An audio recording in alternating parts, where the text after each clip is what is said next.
The source wall trembled. Across the cosmos, entities that had witnessed the birth of galaxies turned their attention toward a rupture that should not exist, a wound torn between realities by forces even the monitors struggled to comprehend. Through that bleeding fracture in the dark, multiverse emerged, something older than hunger itself, a being whose shadow had fallen across 10,000 dying worlds. Galactus, the devourer of worlds, materialized in DC's universe wreathed in cosmic fire and existential dread.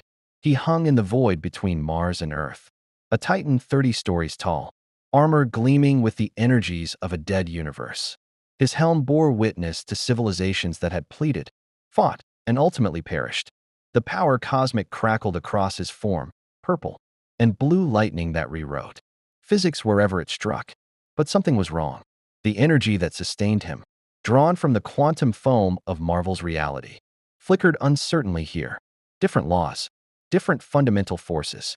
The cosmic awareness that normally guided him to suitable worlds now screamed conflicting information about this reality's metaphysical architecture. And beneath it all, the hunger. Always the hunger. Earth blazed in his perception like a banquet prepared for a starving god. 7 billion life signatures. Electromagnetic spectrum rich with technology. Magic saturation that reminded him of ancient Asgard. Geological energy sufficient to sustain him for a century. His instruments detected something else, power. Signatures that registered as stellar-class entities. Gods walked that blue world. Warriors who bent space-time through sheer willpower. Speedsters who violated causality. A Kryptonian whose cells stored solar fusion. For the first time in eons, Galactus felt something other than cosmic indifference. He felt curiosity. The world ship he'd maintained in Marvel's universe hadn't survived the dimensional crossing. No herald preceded him. No Silver Surfer to scout and evaluate. No preparation time for the species below to evacuate or accept inevitability. Just the devourer, diminished but still immeasurably powerful. In a world that had somehow never heard his name. He raised one massive hand, and cosmic energy began gathering. Around it, the opening gesture of planetary conversion. He would drain this Earth's core, absorb its biosphere, and hopefully stabilize his power in this strange new cosmos. The lives below would end instantly, painlessly. Galactus was many things, but needlessly cruel was not among them. They would simply cease, their patterns absorbed into the cosmic balance he maintained. Then something impossible happened. Something flew toward him. Galactus's cosmic awareness identified the entity approaching at relativistic speeds. Kryptonian biology, yellow sun radiation saturation, power output exceeding planetary collision events. And beneath all that quantifiable might, hope. Pure, defiant, impossible hope radiating from a single being in a red cape. Superman. The Man of Steel stopped 1,000 meters from Galactus's faceplate, hovering in hard vacuum without strain, cape billowing in solar wind. Up close, the Kryptonian was microscopic compared to the Devourer's bulk, an insect confronting a god. Yet Clark Kent met Galactus's gaze without flinching, blue eyes reflecting cosmic fire. "I am Superman of Earth," the Kryptonian's voice carried across the void through some application of superbreath physics that intrigued Galactus despite himself. "And you're not welcome here." Galactus could have swatted him aside, could have unleashed the power cosmic and reduced this solar-powered guardian to constituent atoms. Instead, he spoke, his voice resonating across dimensional frequencies, a sound that made Earth's satellites spin in their orbits. "I am Galactus. I do not require your welcome, child of Krypton. I require only sustenance. Your world will serve." "No." Superman's hands clenched into fists. "It won't. Whatever you are, whatever you need, we'll find another way. That's what we do here. We find another way." The Devourer regarded this impossible creature. In Marvel's universe, heroes fell into predictable categories. They recognized cosmic inevitability. Reed Richards sought scientific solutions. The Silver Surfer had accepted his role. Thor fought with warriors' pragmatism.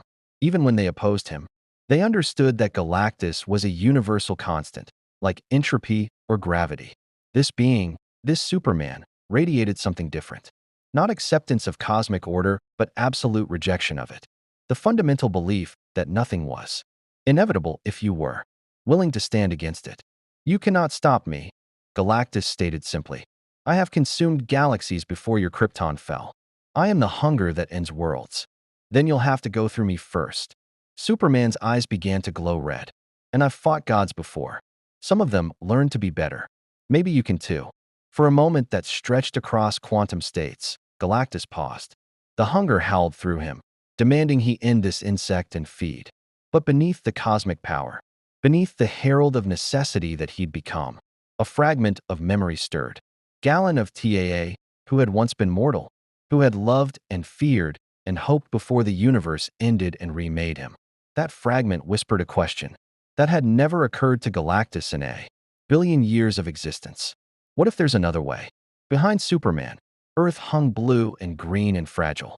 And from that world, other power signatures began rising.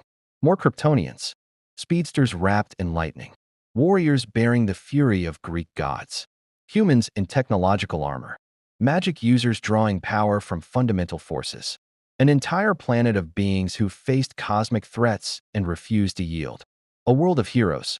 If you want to see more characters enter different universes, hit that subscribe button and drop the name of a character and the universe you'd want to see them in down in the comments below.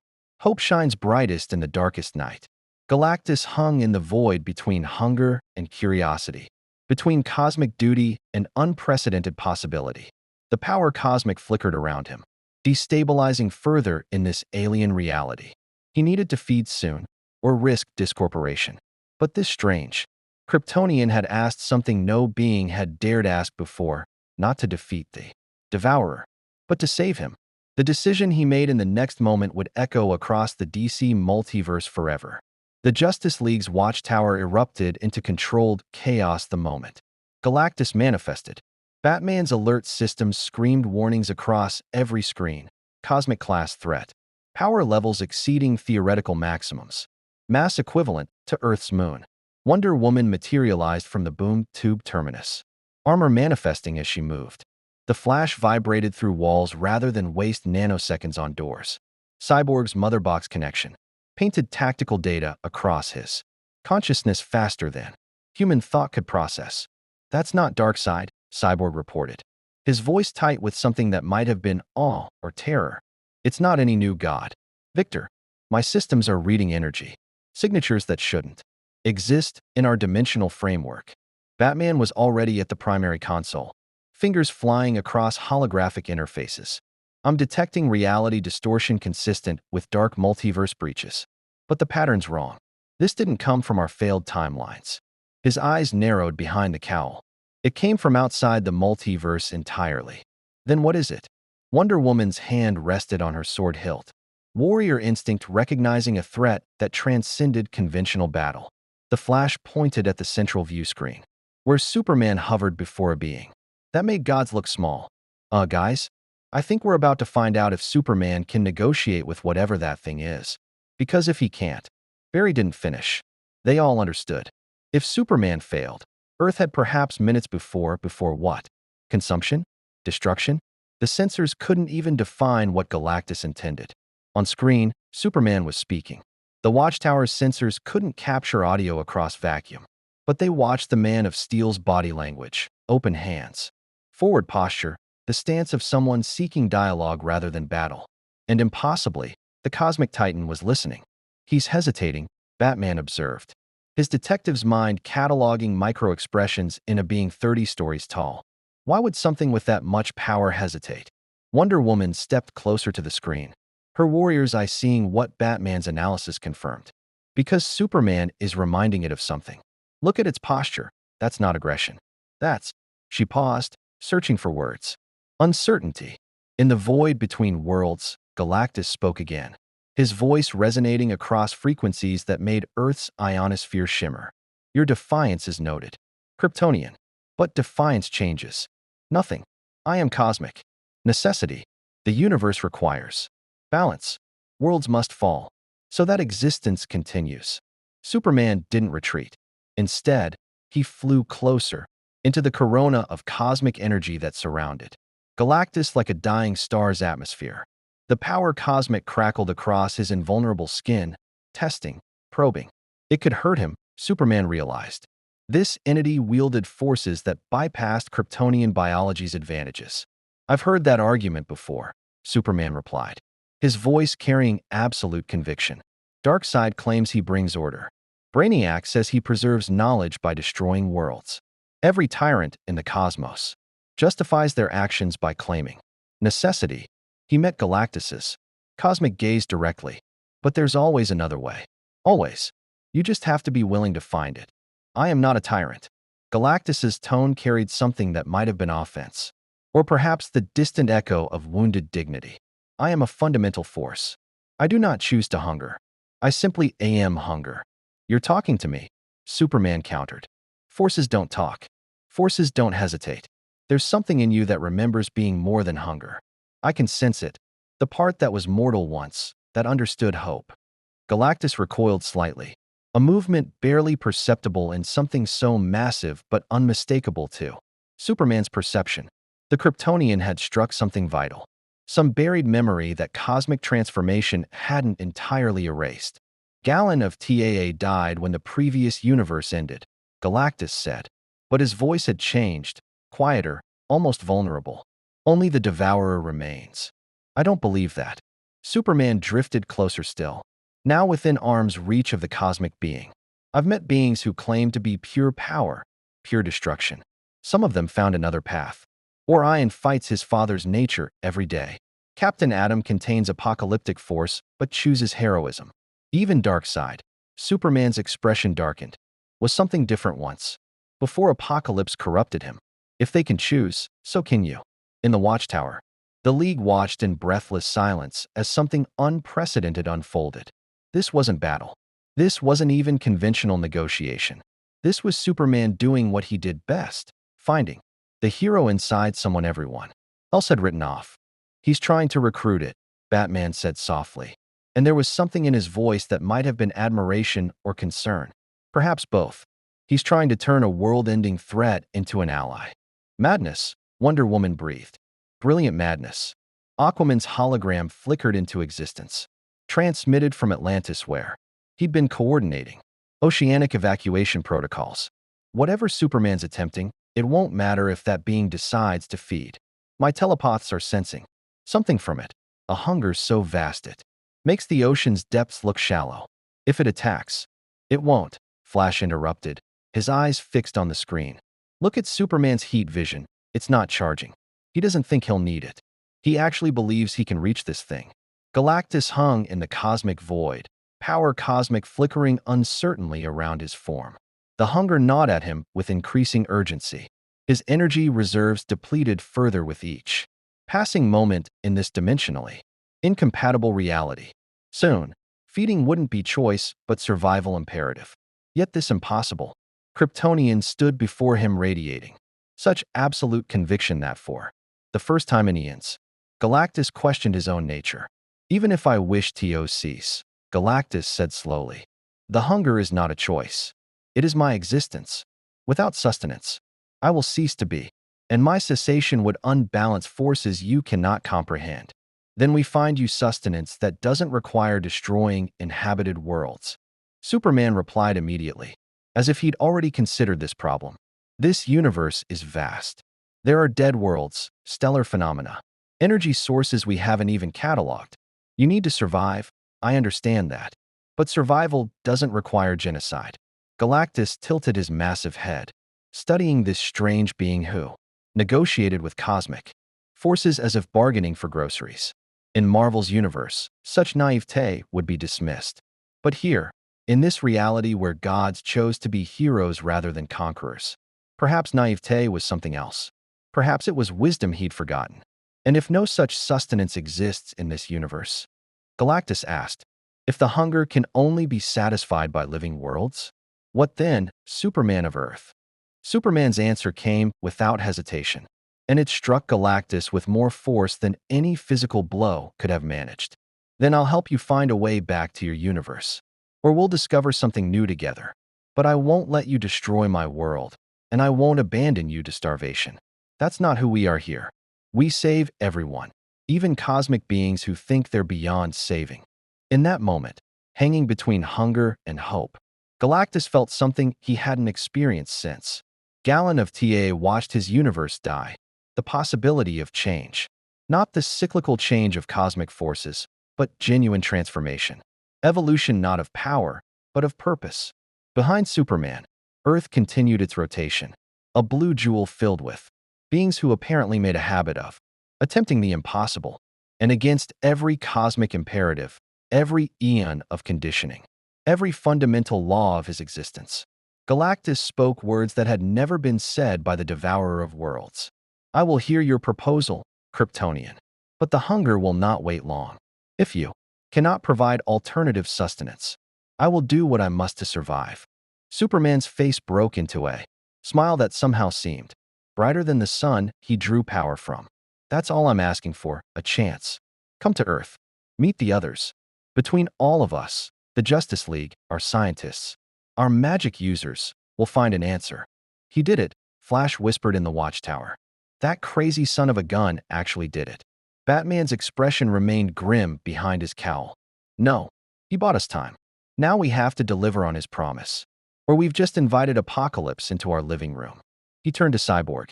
Alert everyone, scientists, sorcerers, anyone with expertise in cosmic phenomena. We need solutions, and we need them before that thing's patience runs out. Wonder Woman drew her sword halfway, the blade singing as it cleared the scabbard. And if we cannot find such solutions? Batman's answer was cold calculation wrapped in determination. Then we do what we always do. We fight impossible odds and find a way to win. But let's hope Superman's faith isn't misplaced. Because I've run preliminary combat scenarios. He pulled up tactical displays showing probability, matrices that descended into single digits. Against that, even with the League at full strength, we'd lose. Badly. In space, Galactus began reducing his size, cosmic energy compressing his mass until he stood merely 3 stories tall, still towering, but no longer planetary in scale. The gesture was unmistakable. Acceptance, or at least temporary truce. Superman gestured toward Earth, an invitation between equals despite the vast disparity in their power. And Galactus, the devourer of worlds, the cosmic constant who had never yielded, never compromised, never considered alternatives, followed. The Hall of Justice had hosted alien dignitaries, reformed supervillains, and time travelers from 30 different futures. It had never hosted the end of worlds made manifest. Galactus stood in the main chamber, his 3-story frame barely contained by architecture designed for gods. Superman had guided him here, rather than the watchtower, public, symbol instead of military installation, a statement of diplomatic intent rather than containment. The power cosmic still flickered across the Devourer's armor, purple lightning that made the air taste like ozone and possibility. Batman arrived first, materializing from the shadows because of course he did. He'd been in the building for an hour already, running every scan his technology could devise, calculating threat assessments, preparing contingencies. The cowl hid his expression, but Superman could read his oldest friend's body language. Bruce was terrified and refusing to show it. Wonder Woman came through the main entrance, armor gleaming in afternoon sun that streamed through crystalline walls. She walked with a warrior's confidence, hand near but not on her sword, assessing Galactus with eyes that had stared down Ares himself. Behind her, the Flash vibrated nervously, creating multiple afterimages as his molecules couldn't quite settle. So, Barry said, his voice pitched higher than usual, we're doing this? We're actually having a team meeting with the thing that eats planets. He has a name, Superman said quietly. Galactus. And yes, we're doing this. Cyborg materialized via boom tube, mother box technology allowing instantaneous transit. His human eye was wide, while his cybernetic components processed data streams that threatened to overwhelm even his enhanced consciousness. My sensors are going haywire. Whatever he is, he's not just powerful, he's fundamental, like trying to measure gravity itself. Aquaman arrived through water-based transport, stepping from a fountain in full Atlantean regalia, trident gleaming. My kingdom is prepared to evacuate to the deepest trenches if necessary. My people survived the apocalypse war. We'll survive this. There will be no evacuation, Batman's voice cut through the nervous energy filling the chamber. He stepped forward, cape spreading like wings. Every inch the Dark Knight, who made gods uncomfortable. Because we're going to solve this problem. His white lenses fixed on Galactus. Aren't we? Your confidence is noted, human, Galactus replied, his voice causing sympathetic vibrations in the hall's foundation. But confidence is not sustenance. My power continues to deteriorate. This universe's fundamental forces do not align with my nature. I estimate 4 Earth days before. The hunger becomes critical. For days. The number hung in the air like a death sentence. Wonder Woman stepped forward. Every inch the Amazon princess who had negotiated treaties between gods. Then we begin with understanding. You claim to be cosmic necessity. Explain. What purpose does your hunger serve? Galactus regarded her with something approaching respect. Warriors recognized warriors, even across cosmic scales.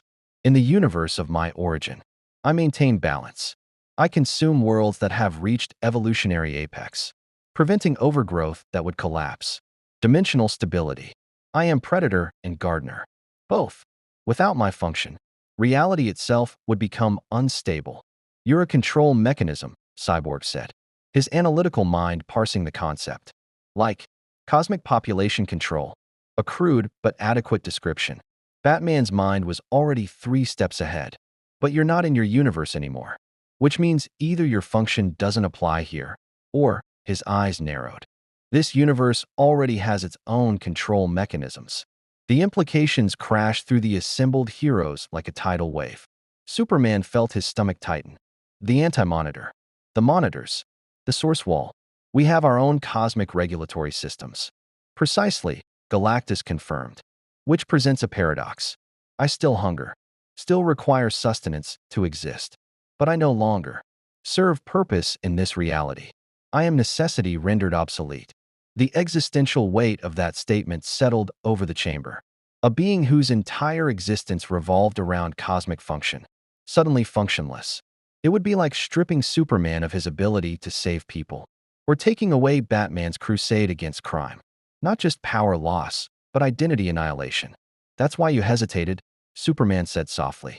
When I talked about another way, you weren't just considering survival, you were wondering what you'd even be if you stopped being the devourer. For a moment, Galactus said nothing. The power cosmic flickered uncertainly around him, and in that flickering, the heroes glimpsed something unexpected, vulnerability. Gallon of TA died eons ago, Galactus said finally. But perhaps something of him remains. Enough to wonder if transformation is possible. The Flash stopped vibrating, his expression shifting from fear to something else. Dude, you want to be a hero. The words hung in the air like a revelation. Galactus, the devourer of worlds, seeking not just survival but redemption. It was insane. It was impossible. It was exactly the kind of challenge that the Justice League existed to meet. Batman's tactical mind immediately shifted gears. If we're entertaining this, and that's a significant if, we need to address immediate concerns. Sustenance. You say are universal. Forces don't align with your nature. Elaborate. Galactus raised one massive hand, cosmic energy coalescing above his palm. The heroes tensed, but he merely created a holographic display, his energy signature rendered in 3-dimensional light, pulsing in patterns that seemed to exist in more dimensions than human perception could fully grasp. My power draws from quantum vacuum fluctuations native to my universe. Here, your reality's fundamental substrate is different. The speed force exists, an extra-dimensional energy. That does not exist in my cosmos. Your emotional spectrum generates power from will, fear, hope. Your magic draws from divine and infernal sources. These are not merely different energy types. They are different laws of physics. Cyborg was already running calculations. His mother box enhanced consciousness interfacing with Galactus's display. But energy is energy. If we can find a conversion mechanism, a way to translate our universe's power sources into something compatible with your biology. Biology is incorrect term, Galactus interrupted. I am not biological. I am cosmic. Fundamental given form. But your Logic is sound. Translation might be possible. Wonder Woman crossed her arms, her expression thoughtful. The emotional spectrum. The Green Lantern Corps channels willpower into physical constructs. If your hunger is tied to universal entropy, perhaps. No, Batman cut in sharply. The emotional spectrum is dangerous. It corrupts, amplifies base emotions into obsessions. We're not feeding that kind of power to something that already consumes worlds. Your caution is wise, Detective, Galactus acknowledged. But time is not our ally. I feel my coherence degrading. Soon, conscious choice will give way to instinctive imperative. The threat wasn't overt, but it filled the chamber nonetheless. A countdown had begun, and when it reached zero, the hesitant cosmic entity before them would become the world-ending force it was born to be. Superman stepped into the center of the group, his presence radiating the hope that had stayed Galactus's hand in the first place. Then we work the problem. Bruce, you coordinate our scientists. I want LexCorp, SDR Labs. Even if we have to break Luthor out of wherever he's currently imprisoned. Victor, your mother box technology might be our best bridge between dimensional physics. Diana, consult with the magic users, Zatanna. Constantine, Dr. Fate. If cosmic energy can be translated, magic might be the key. He turned to Galactus, blue eyes meeting cosmic awareness with absolute conviction. And you're going to help us. You understand your own power better than anyone. Together, we find a solution. And if we fail? Galactus asked, the question everyone had been avoiding. Superman's jaw tightened, but he didn't look away. Then I'll help you find uninhabited worlds, dead planets, stellar remnants, anything that can sustain you without genocide. But we don't accept failure until we've exhausted every other option. That's what heroes do. Batman's expression behind the cowl was unreadable, but Superman knew what he was thinking. Bruce was already calculating the probability of success, already preparing for the scenario where negotiation failed and force became necessary, already designing the weapon that might be able to stop a cosmic fundamental. That was the difference between them. Superman saw the person inside Galactus and believed transformation was possible. Batman saw the threat and prepared for inevitable betrayal. Both approaches had saved the world before. The question was which one would matter now. Aquaman spoke for the first time since arriving, his voice carrying the weight of kingship. My scientists will contribute. Atlantean technology is different from surface science, more organic, more attuned to natural forces. Perhaps that perspective will provide insight. I'll coordinate with the other. Flashes, Barry added.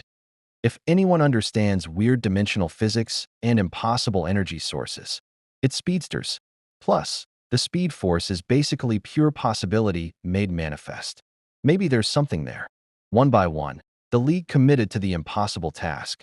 Save the world by saving the being who threatened it. Transform a devourer into a guardian. Find another way when cosmic inevitability said no other way existed. Galactus observed this gathering of beings who faced apocalypse with determination. Instead of despair, in his home universe, heroes fought him or fled from him. None had ever tried to help him. The concept was so foreign it bordered on incomprehensible. Yet here, in this strange reality where gods wore capes and fought for truth rather than dominion, perhaps incomprehensible things were simply Tuesday. I accept your assistance, Galactus said formally. But understand, if your efforts fail, I will do what must be done to survive. I am giving you 4 days to achieve the impossible. Use them wisely. 4 days to save the world, Flash muttered. Again, why is it always 4 days? Batman was already moving toward the exit, cape billowing. Because that's how long we have. Everyone has their assignments. Coordinate through the watchtower. Victor, set up quantum encrypted channels. I don't want Luthor or anyone else understanding what we're actually doing until it's necessary. As the League dispersed to their tasks, Superman remained with Galactus. The cosmic being studied the Kryptonian with something approaching curiosity. You truly believe this is possible, Galactus observed. Not hope, belief. You have absolute conviction that I can be more than hunger. I've seen too many people change to doubt it, Superman replied. I've watched villains become heroes, seen gods learn humility, witnessed Batman smile. He allowed himself a small grin at that last one. If they can transform, So can you. The question isn't whether you can change. It's whether you want to. Galactus looked down at his armored hands, energy crackling between fingers that had unmade galaxies. I have existed for eons as cosmic necessity, purpose defined. Me.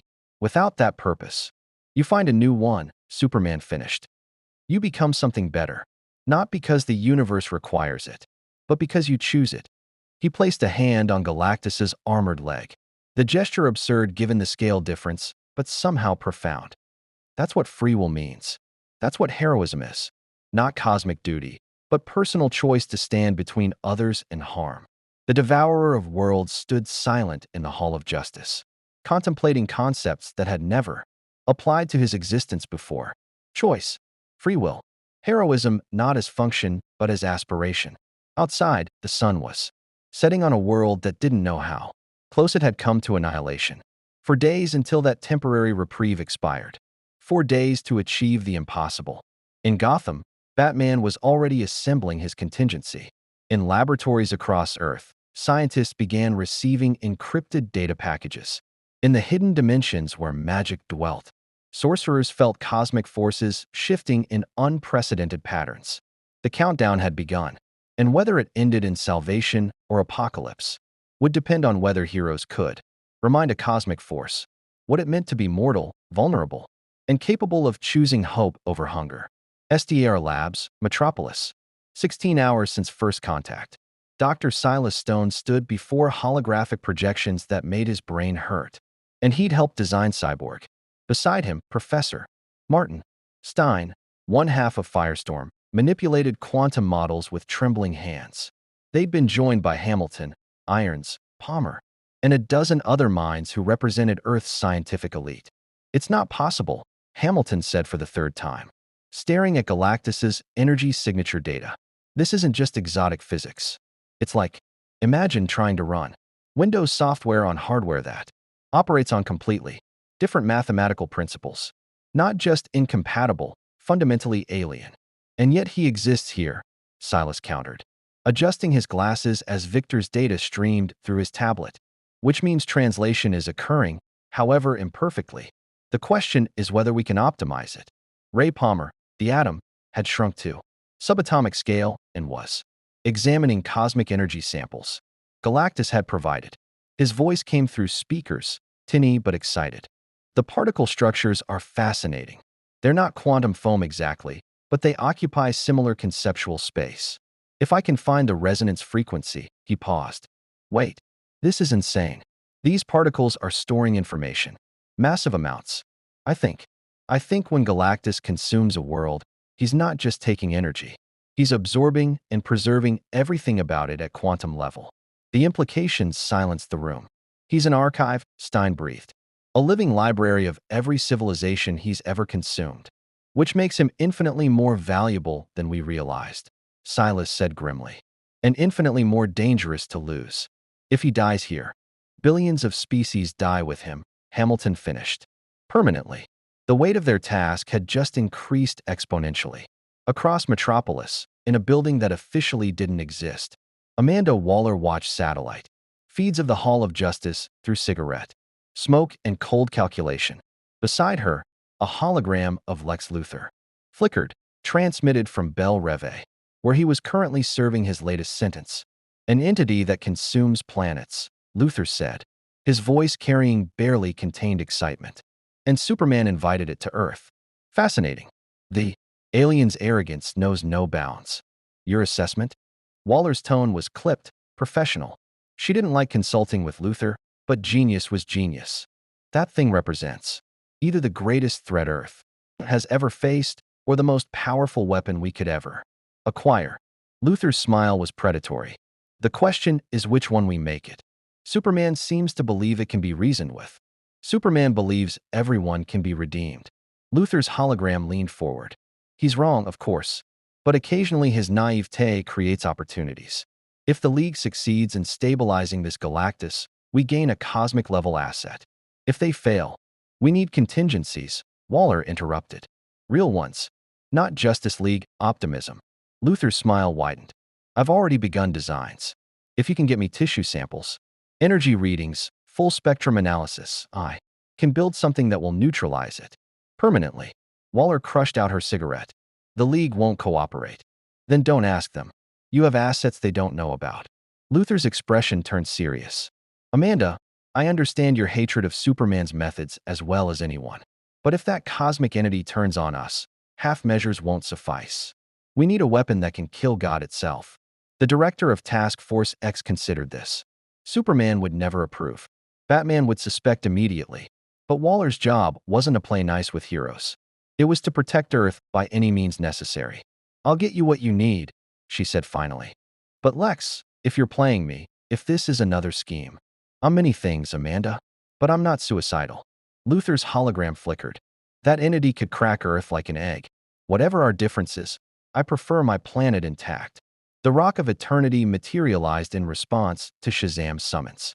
Inside the mystical construct floating outside normal space-time, the magical defenders of Earth had gathered. Zatanna stood before an arcane circle, top hat discarded, fishnets torn from hurried travel. John Constantine leaned against a pillar, cigarette dangling, looking simultaneously bored and terrified. Dr. Fate hovered nearby, the golden helmet of Nabu radiating ancient power. Etrigan the demon crouched in shadows. Jason Blood's humanity warring with demonic nature. Deadman floated translucent above them all. His ghostly form perhaps. The only one present who couldn't be killed if this went wrong. Gone. Gone. The form of man. Etrigan rumbled, his poetic speech patterns barely containing violent impulse. What comes to feast upon the span of mortal realm and cosmic plan? Yeah, we get it. It's bad, Constantine interrupted, exhaling smoke that formed runic patterns.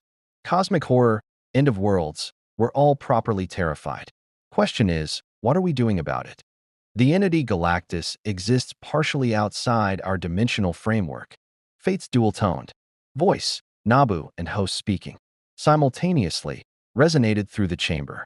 Magic, which operates on belief and archetypal forces, may provide bridge where science cannot. Zatanna had been studying ancient texts for hours, fingers tracing passages written in languages that predated human civilization. There are precedents. Beings of immense power transformed through mystical ritual. The specter was bound to human hosts. Trigon was imprisoned. Even the presence itself operates through avatars. You're suggesting we bind it? Constantine's expression was skeptical. Bind something that powerful? That's not magic, love. That's suicide with extra steps. Not bind, Zatanna corrected. Transform. Give it new purpose. Make it. She hesitated, searching for the right word. Redeemable. Redemption magic. Constantine laughed, but there was no humor in it. You want to perform cosmic-scale therapy through arcane ritual. That's brilliant. Insane, but brilliant. The Phantom Stranger managed something similar with you. John, Deadman observed. You were damned. Now you're less damned. I'm still going to hell when I die, mate. Just taking the long route. Constantine crushed out his cigarette. But fine. Let's say we attempt this madness. We need power sources that don't exist. The Rock of Eternity might manage it. But the risk is catastrophic. Fate finished. If the ritual fails, we could corrupt the entity further. Make it worse than mere hunger.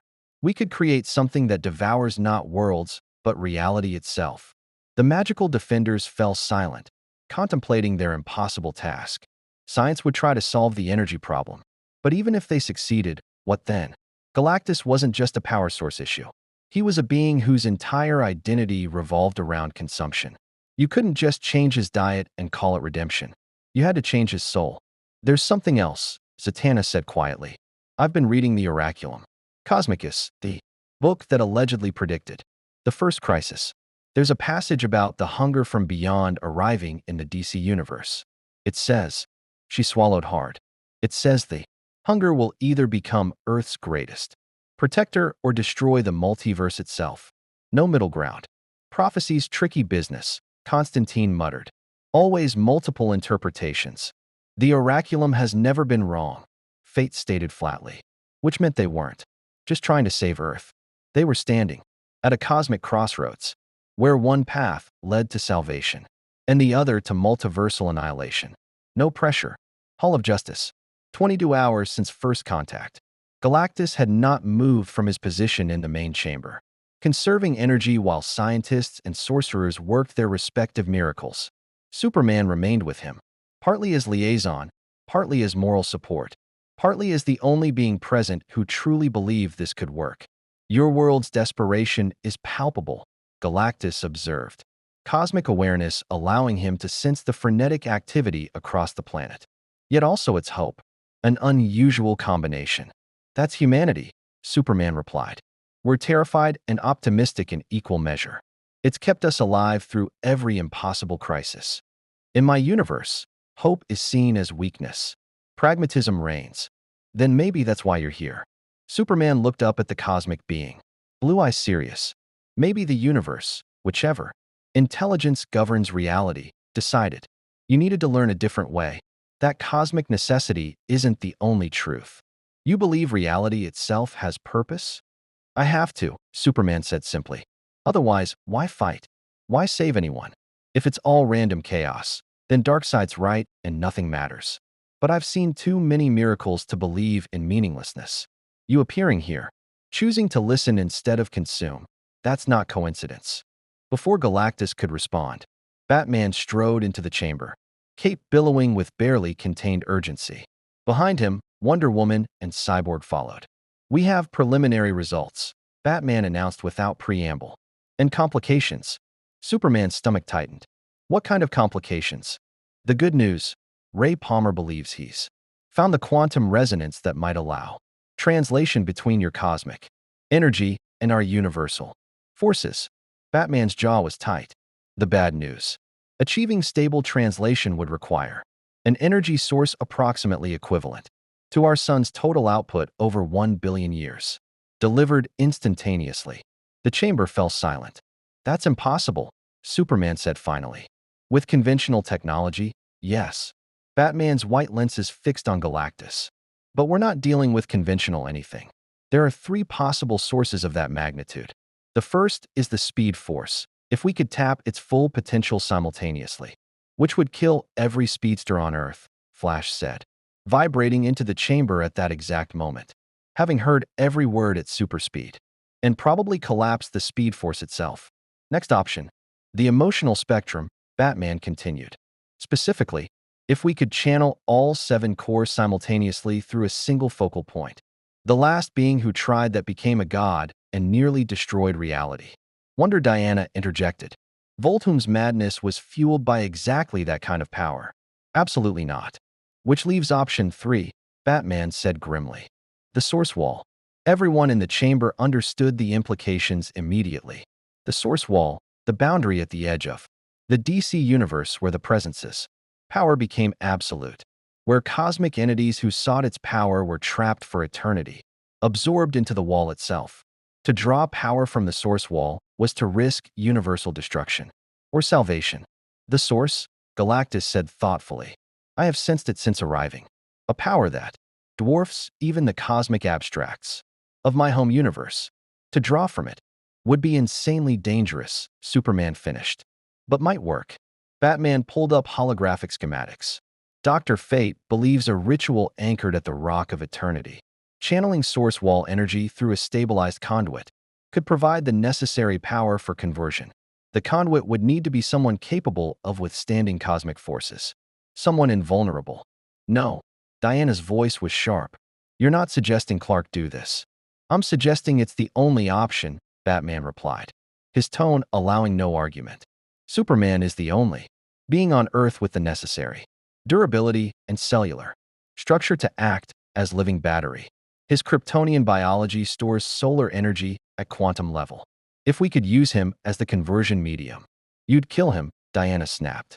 Bruce, channeling that much power through anyone, even Clark, would be his choice, Superman interrupted quietly. Both of them turned to stare at him. If it's the only way, if it means saving Earth and helping Galactus. Absolutely not. A new voice cut through the debate. Lois Lane strode into the chamber, press credentials still hanging from her neck, fury and terror warring in her eyes. I heard enough through the security channels. Clark Kent, you are not sacrificing yourself for cosmic garbage disposal duty. Lois. Don't Lois me. She rounded on Batman. And you? I know you have 17 backup plans. What's the option where my husband doesn't die? Batman's expression behind the cowl was unreadable. But Superman knew Bruce well enough to read the truth. There was no backup plan. This was it. Galactus observed the exchange with something approaching wonder. In his universe, cosmic beings didn't have spouses who challenged their decisions, didn't have friends who refused to accept their sacrifice. He had existed in isolation for eons. His only relationships with heralds who served or civilizations that died. These beings loved each other, fought for each other, refused to accept loss even when logic demanded it. Perhaps, Galactus said slowly, there is another way. All eyes turned to him. I have consumed thousands of civilizations, absorbed their knowledge, their technology, their life force. If I were to release some of that, stored energy, use my own reserves, as the conversion medium, you'd die, Superman said immediately. You just told us you're already depleting. Yes, but my death would serve purpose. Your world would be safe. And perhaps, the cosmic being's voice carried something that might have been hope. Gallon of TAA would finally find peace. The chamber fell into stunned silence. Galactus, the devourer of worlds, had just offered to die to save the planet he'd come to consume. No. Superman's voice cut through the chamber with absolute finality. He stepped forward, cape settling around his shoulders, blue eyes blazing with determination that had faced down gods and refused to yield.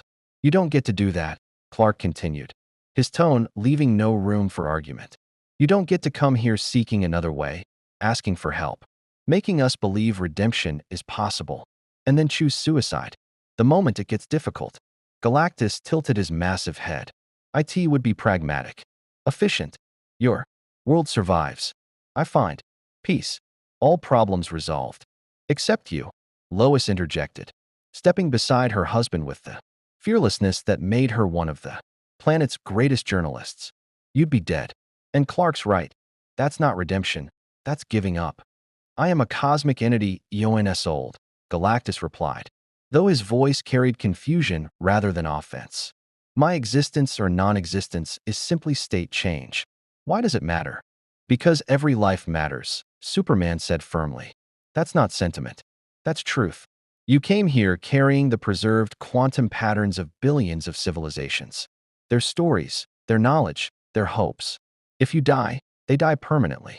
You're not just one life. You're a living memorial to everyone you've ever consumed. We don't destroy that. We save it. Wonder Woman moved to stand beside Superman, her warrior's instinct recognizing something profound occurring. You speak of cosmic balance, of necessity. But true balance isn't death serving life. It's finding harmony where both can exist. That's what we're offering you. Batman remained silent, calculating. His tactical mind recognized the emotional argument Superman was making. But Bruce's job was cold assessment. If Galactus self-destructed here, the energy release alone might sterilize half the planet. They needed containment, not martyrdom. The source wall option remains viable, Batman said carefully. But not with Clark as the conduit. We find another method. Cyborg's digital consciousness had been running parallel calculations throughout the debate. What if we reversed the polarity? Instead of channeling source wall energy through Superman into Galactus, what if we used Galactus himself as the receiver? His cosmic awareness might be compatible with the source's fundamental nature. That would require direct interface with the wall. Dr. Fate's voice resonated as he materialized in the chamber, golden helmet gleaming. None who have touched the source wall have survived unchanged. Most become permanently bound to it. Acceptable risk, Galactus stated. No, Superman repeated. We're not trading one death sentence for another. There has to be a third option. The Flash vibrated into the chamber, molecules still settling from his run. Guys, we've got a problem. Well, another problem. Luthor's gone. Batman's head snapped toward Barry. Explain. Belle Reve just reported someone boom tubed directly into his cell 20 minutes ago. Took him and vanished. Cyborg, your mother box tech didn't register it. Victor's expression darkened. If someone's masking boom tube signatures from my sensors, there's only one source with that capability. Apocalypse, Wonder Diana breathed. The implications cascaded through everyone present. Darkseid's interest in Galactus wasn't unexpected, the Lord of Apocalypse, sought power above all else. But Luthor's involvement complicated everything. Lex's genius combined with Apocalypse technology and Darkseid's ambition. I sensed them, Galactus said suddenly, his cosmic awareness extending across dimensional barriers. Observing, calculating. The one you call Darkseid has taken notice. He seeks to weaponize me or destroy me. There is no third option in his mind. Then we need to move faster, Batman decided. Victor, coordinate with Dr. Fate. I want a full schematic of how a source wall interface could work. Within 12 hours. Diana, contact the Green Lantern Corps if we're dealing with Apocalypse. We need their support. Barry, find every speedster on Earth. We might need the Speed Force as backup power. And me? Superman asked. Batman's white lenses fixed on his oldest friend. You keep Galactus alive and hopeful. Because the moment he gives up, the moment he decides self-destruction is easier than transformation, we lose everything. Clark finished. Understood. As the League dispersed to their tasks, Lois remained behind, studying Galactus with a reporter's analytical eye. Can I ask you something? Off the record. Proceed. When you consumed those worlds, did you remember them afterward? The people, their cultures, their last moments. Galactus was silent for several heartbeats. Every one. Quantum imprints do not fade. I carry them all within me. Their terror, their acceptance, their final prayers. To gods who could not save them. That sounds like hell, Lois said quietly. It is necessary, Galactus replied, but his voice carried something that might have been pain. In my universe, I maintain balance. The alternative would be worse. What if there was no balance to maintain here? Lois pressed. What if you didn't have to be the devourer anymore? What would you choose to be? The question hung in the air, profound in its simplicity. Galactus had existed for eons with singular purpose. Choice had never entered the equation. But here, in this universe where Superman saved everyone and Batman prepared for everything, perhaps choice was possible. I do not know, Galactus admitted. Gallon of TA wanted to preserve his universe. He failed, became something else. Perhaps, he paused, the power cosmic flickering uncertainly. Perhaps I could become someone who preserves rather than consumes, guardian rather than destroyer. Lois smiled, the expression fierce and proud. Then that's what we're fighting for. Not just your survival, your transformation. She glanced at Superman. My husband believes everyone deserves a second chance. Even cosmic entities with genocide resumes. Prove him right. Apocalypse. The fire pits of the throne world burned eternal. Lex Luthor stood before Darkseid's throne, brilliant mind working frantically behind a calm exterior. The journey via boom tube had been instantaneous but disorienting. One moment Belle Reve's containment cell, the next the volcanic heart of tyranny incarnate. Darkseid sat motionless on his throne of subjugated worlds, eyes burning with Omega energy. Behind him, the female Furies stood ready, Granny Goodness, Lashina, Mad Harriet, others whose names were synonymous with violence. Desaad lurked in shadows, his torture equipment gleaming. Lex Luthor, Darkseid's voice resonated like tectonic plates grinding. Genius of Earth, humanity's greatest mind. You have observed the cosmic entity. I have, Luthor replied, forcing his voice steady. Pride warred with survival instinct. Darkseid could kill him with a glance, but Lex refused to show fear. Galactus, a being of immense power, currently vulnerable. The Superman seeks to domesticate it, Darkseid continued, Omega beams flickering behind his eyes. To transform Destroyer into Protector. Foolish sentiment. Agreed, Luthor said carefully.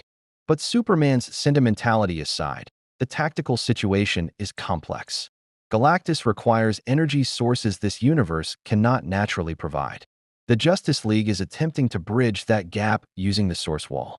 Darkseid leaned forward slightly, the movement somehow more threatening than any overt aggression. The source. The presence's boundary. They dare much. They're desperate. Luthor allowed himself a thin smile, which creates opportunity for those of us with more pragmatic vision. You propose an alliance. It wasn't a question. I propose mutual benefit, Luthor corrected. You want the anti-life equation. Galactus has consumed thousands of civilizations, their knowledge stored at quantum level. Somewhere in that vast database might be information about the equation's location or nature. Darkseid's eyes narrowed infinitesimally. Continue. Furthermore, if Galactus can be controlled, truly controlled, not Superman's naive redemption, you gain a weapon capable of devouring entire sectors of the universe. Imagine, the new god's enemies consumed, your empire expanded across galaxies, resistance eliminated at planetary scale. And your compensation? Luthor's smile widened slightly. Superman destroyed. His naive worldview proven catastrophically wrong. Earth under proper management, human management, without alien interference. He paused. Also, I'd prefer to remain alive and not enslaved by the anti-life equation when you acquire it. Presumptuous. Granny Goodness cackled from the shadows. The little human thinks to negotiate with Darkseid. But Darkseid raised one hand, silencing her. His gaze remained fixed on Luthor, reading the human's mind with casual ease. What he found there was exactly what Lex wanted him to find. Brilliant schemes, desperate ambition, and just enough truth about Superman to make the alliance credible. What Darkseid didn't see because Luthor had trained himself through sheer willpower to partition his thoughts was the secondary plan, the contingency where Lex betrayed both Darkseid and the Justice League, using their conflict to position himself as Earth's savior. The scenario where Luthor emerged as the only rational voice between cosmic destruction and alien arrogance. Very well, Darkseid said finally. You will provide intelligence on the Justice League's plans.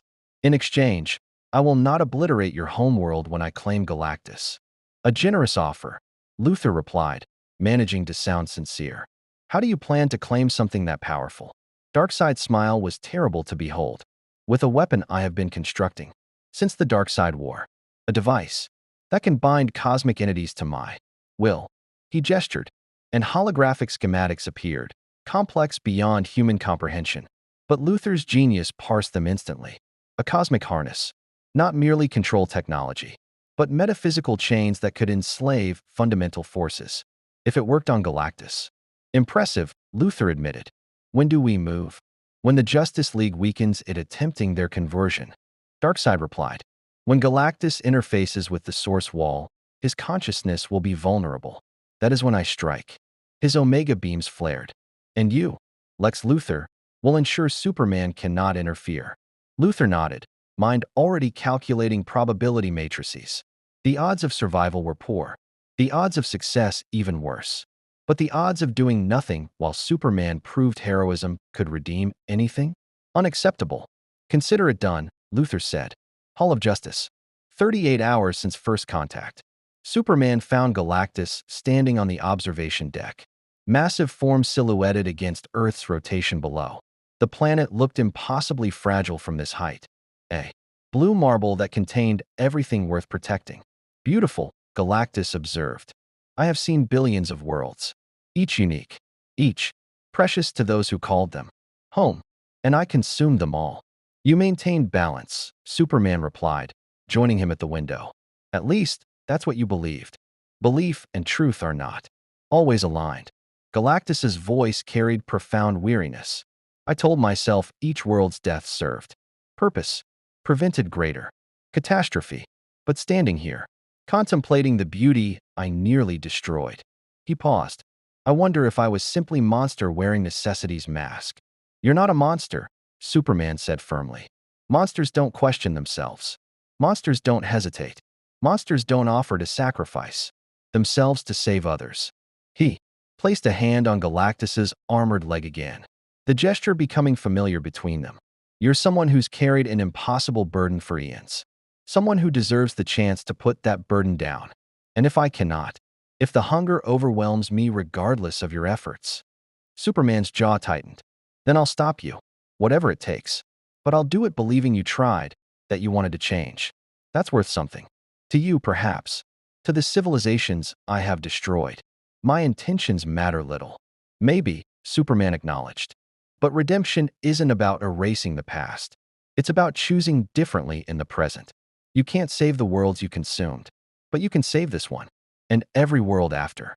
Galactus turned his cosmic gaze from Earth to Superman, studying the Kryptonian who had defied all logic too. Offer hope where none should exist. You truly believe this. With everything I am. For a long moment, they stood together in silence, God and Kryptonian, destroyer and savior, hunger and hope. Outside, Earth continued its ancient rotation, unaware that its fate hung in balance between cosmic forces. Very well, Galactus said finally. I will attempt your impossible transformation. Not because I believe it will succeed, but because you have shown me that attempting the impossible is itself worth something. Superman smiled, the expression bright enough to shame the stars. That's all anyone can ask. What neither of them knew was that in the shadows of apocalypse, forces were moving. That Darkseid's patience was measured in hours, not days. That the very attempt at redemption would become the catalyst for invasion. The countdown continued, and with each passing moment, the stakes grew higher. The rock of eternity pulsed with power that predated human civilization. Dr. Fate hovered at the chamber's center, Golden Helmet channeling Nabu's ancient wisdom, while Kent Nelson's humanity kept the Lord of Order's coldness in check. Around him, mystics worked in concert, Zatanna weaving spells in backwards Latin, Constantine inscribing runes that smoked and hissed, Etrigan providing demonic counterbalance to divine forces. This is madness, Constantine muttered, not for the first time. His hands trembled as he drew the final containment circle. We're attempting to rewrite the fundamental nature of a cosmic entity using magic that was never meant for this scale. Gone, gone, all hope of man. Etrigan rumbled from his corner, flames licking between jagged teeth. Unless we dare what gods began to forge anew what feeds on span of worlds, consumed by hungry plan. He's right, Zatanna said, though her expression was tight with concentration. The ritual is theoretically sound. We're not changing what Galactus is, we're giving him a new purpose to anchor his existence, like reprogramming cosmic DNA. Except DNA doesn't consume planets when you make a mistake. Constantine shot back. Dr. Fate's dual-toned voice cut through the argument. The League scientists have prepared the source wall interface. Superman will serve as spiritual anchor while Cyborg provides the technological bridge. Our role is to ensure the transformation doesn't destroy Galactus's consciousness in the process. And if it does? Constantine asked. Then we will have created something far worse than the Devourer. Fate replied with unsettling calm. A cosmic force without consciousness. Pure hunger without restraint or thought. The silence that followed was broken, only by mystical energies crackling. Through ancient stone, Shazam appeared in a flash of lightning, his young face showing strain. The 7 deadly sins are going crazy. They can feel what we're about to do, rewriting cosmic purpose. That's their whole thing, corruption and transformation. Can you contain them? Zatanna asked sharply. For now, Billy replied, lightning dancing around his fists. But if this ritual destabilizes the rock's foundations, all bets are off. No pressure then. Constantine lit another cigarette with trembling fingers. Just risking multiversal collapse while containers of fundamental evil rattle their cages. Tuesday, Watchtower. 46 hours since first contact. Batman stood before a holographic projection of Earth, monitoring feeds from every continent. Red dots marked Apocalypse energy signatures, boom. Tube activity increasing exponentially. Over the last 12 hours, Darkseid was preparing something, and Bruce's tactical mind painted increasingly grim scenarios. Talk to me, Victor, Batman said without turning from the displays. Cyborg materialized beside him, mother box technology pulsing through his cybernetic frame. The source wall interface is ready. But Bruce, the power requirements are insane.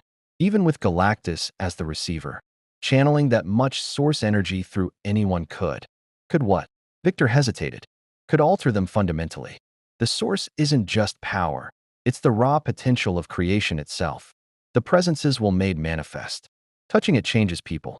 Look at what happened during the Darkseid War. Everyone who absorbed God powers went mad. Not everyone, Batman replied. Clark maintained himself. Diana remained grounded. We endured. Because we had each other as anchors, Cyborg countered. Galactus will be alone in that moment. Connected to Superman spiritually, to me technologically, to the mystics metaphysically, but ultimately facing the source alone. What if he can't handle it? What if the power breaks whatever's left of Gallon of TAA and leaves only the Devourer? Batman finally turned. White lenses reflecting the hologram's glow. Then Plan B. Cyborg didn't need to ask what Plan B entailed. He'd helped design it, a weapon incorporating new god technology, Kryptonian energy manipulation, speed force quantum tunneling, and good old-fashioned human ingenuity. A device that could, theoretically, destroy Galactus. Theoretically being the operative word. The energy required to test, it would level Metropolis. You really think you can kill him? Cyborg asked quietly. I think I can try, Batman replied. And trying is often enough to make enemies hesitate. His jaw tightened. But I'd rather not find out. I'd rather Clark be right. That redemption is possible even for cosmic destroyers. You don't sound convinced. I'm never convinced until victory is confirmed, Batman said. But I hope. Even I'm capable of that occasionally. Before Cyborg could respond, alarms screamed across every system. Boom tubes opening worldwide, not scattered reconnaissance, but coordinated invasion. Hundreds of signatures. Thousands. Apocalypse is here, Cyborg breathed. Batman was already moving, cape billowing as he activated global communication networks. All League members, this is Code Omega. Apocalypse invasion imminent. Defensive positions. Protect Galactus at all costs, he's the target. On the displays, parademons swarmed through boom tubes in every major city. But that wasn't the real threat. The real threat was the massive boom tube opening. Above the Hall of Justice, a portal wide enough for Darkseid's warship to emerge, its hull crackling with Omega energy and cosmic binding technology. They're after him now, Cyborg realized. Before we can stabilize him. Before the transformation completes. Then we accelerate the timetable, Batman decided, his tactical mind already adjusting plans. Get Galactus to the Rock of Eternity. Begin the ritual immediately. We'll hold Darkseid off as long as possible. Bruce, we're not ready. The Mystics need 12 more hours. We don't have 12 hours, Batman interrupted. We have maybe 30 minutes before Darkseid's forces overwhelm us. Move. Now. Hall of Justice. Under siege. Superman burst through the ceiling as parademons swarmed the building. His heat vision carved through them like a scythe through wheat, but more kept coming. Beside him, Wonder Woman's sword sang deadly songs, each stroke ending another of Darkseid's foot soldiers. They're not trying to kill us, Diana shouted over the chaos. They're herding us away from Galactus. She was right. The Parademon formations deliberately pushed League members toward the perimeter, clearing a path to the main chamber where Galactus stood. And through that path, something far worse than parademons was coming. The female Furies materialized via Boom Tube, Granny Goodness, Lashina, Stampa, Mad Harriet, elite warriors who had broken worlds. And behind them, Desaad carrying a device that made Superman's Kryptonian cells scream with instinctive terror. The cosmic harness. The chains designed to bind fundamental forces. No. Superman launched himself at Desaad, but Granny Goodness intercepted him, her strength augmented by Mother Box technology. They collided with force that shattered windows and buckled walls. Inside the main chamber, Galactus sensed the trap closing. The power cosmic flared around him, instinctive defense against predators. But he was weakened, unstable in this universe. And the Furies had been trained to hunt gods. They seek to enslave me, Galactus announced, his voice resonating through dimensional frequencies. I will not submit. I would rather perish. Not on my watch, a new voice declared. The Flash materialized inside the chamber, molecules vibrating at frequencies that made him nearly intangible. Behind him, the entire Speed Force family had arrived. Kid Flash, Jesse Quick, Jay Garrick, Max Mercury, every speedster on Earth, ready to evacuate or fight. We're getting you out of here, Barry said. Victor's opening a boom tube to the Rock of Eternity. But we need to move fast, like faster than the concept of fast itself. I cannot FLE, Galactus stated. My mass, even reduced, exceeds boom tube capacity. Then we make you lighter. Barry's grin was manic with Speed Force energy. Ever wonder what happens when speedsters vibrate something at near-light speeds? We can phase you partially out of dimensional sync. Make you quantum uncertain enough for Victor's boom tube to grab. That's insane, Jay Garrick said. We need perfect synchronization across all of us. One mistake, and we scatter his molecules across the multiverse. So don't make mistakes, Barry replied. Ready? Outside, Superman finally broke free from Granny's grip, heat vision searing across Parademon ranks. But Desaad was inside the chamber now, the cosmic harness activating with sickening power. Chains of pure Omega energy lashed toward Galactus, seeking to bind cosmic consciousness to Darkseid's will. The speedsters moved. 7 heroes became 7 streaks of lightning, racing around Galactus in patterns that bent physics into pretzel shapes. The power cosmic resisted at first, then began sinking with the speed. Force, too fundamental. Energies finding unexpected harmony. Galactus felt his molecular structure phase between states, felt reality treating him as probability wave rather than fixed matter. And through that quantum uncertainty, Cyborg's boom tube locked on. Got him. Victor's voice crackled through communications. Pulling him out now. The boom tube, irised, opened beneath Galactus. Cosmic entity and speedster aura pulled through. Dimensional space toward the rock of eternity. Desaad's chains grasped empty air where their target had been nanoseconds before. The torturer's scream of frustration was nearly drowned out by a deeper, more terrible sound. Omega beams lanced through the hall's ceiling. Darkseid himself had arrived. The Lord of Apocalypse descended through smoke and fire, eyes burning with the Omega energy that could erase anything from existence. He surveyed the chamber, empty, save for parademons and his failed lieutenant, and his expression didn't change. But those who knew Darkseid understood. The tyrant was furious. Superman. Darkseid's voice resonated with the inevitability of entropy. You have stolen what I claimed. This will not stand. Clark landed before him, cape settling. Every muscle tensed for the fight of his life. Around them, the Justice League assembled, Wonder Woman with sword drawn, Batman materializing from shadows, Aquaman rising from fountains with trident gleaming, Green Lanterns forming constructs overhead. Galactus isn't property, Superman stated. He's not yours to claim. Everything is mine to claim, Darkseid replied. I am the revelation, the Tiger Force at the core of all things. That cosmic entity represents power sufficient to feed my conquest across galaxies. You will return it, or I will take it from your corpse. Batman's voice cut through the tension, cold and analytical. You brought an army to claim one target. Suggest you expected resistance. Suggest you're not as confident as you pretend. Darkseid's Omega beams flickered. The only indication Batman's words struck true. I am inevitable. Your resistance is merely the universe's death rattle. Then come prove it, Wonder Woman challenged. Warrior's fury burning in her eyes. For a moment that stretched across heartbeats, the two forces faced each other. On one side, Darkseid with his armies and cosmic technology. On the other, Earth's heroes who had defied gods before and would do so again. No, Darkseid said finally, and his smile was terrible. I will not waste resources on this skirmish. The cosmic entity requires time to complete its transformation. Time I will use to ensure, when it emerges, it will serve me. Not through force, but through necessity. He gestured, and boom tubes opened worldwide.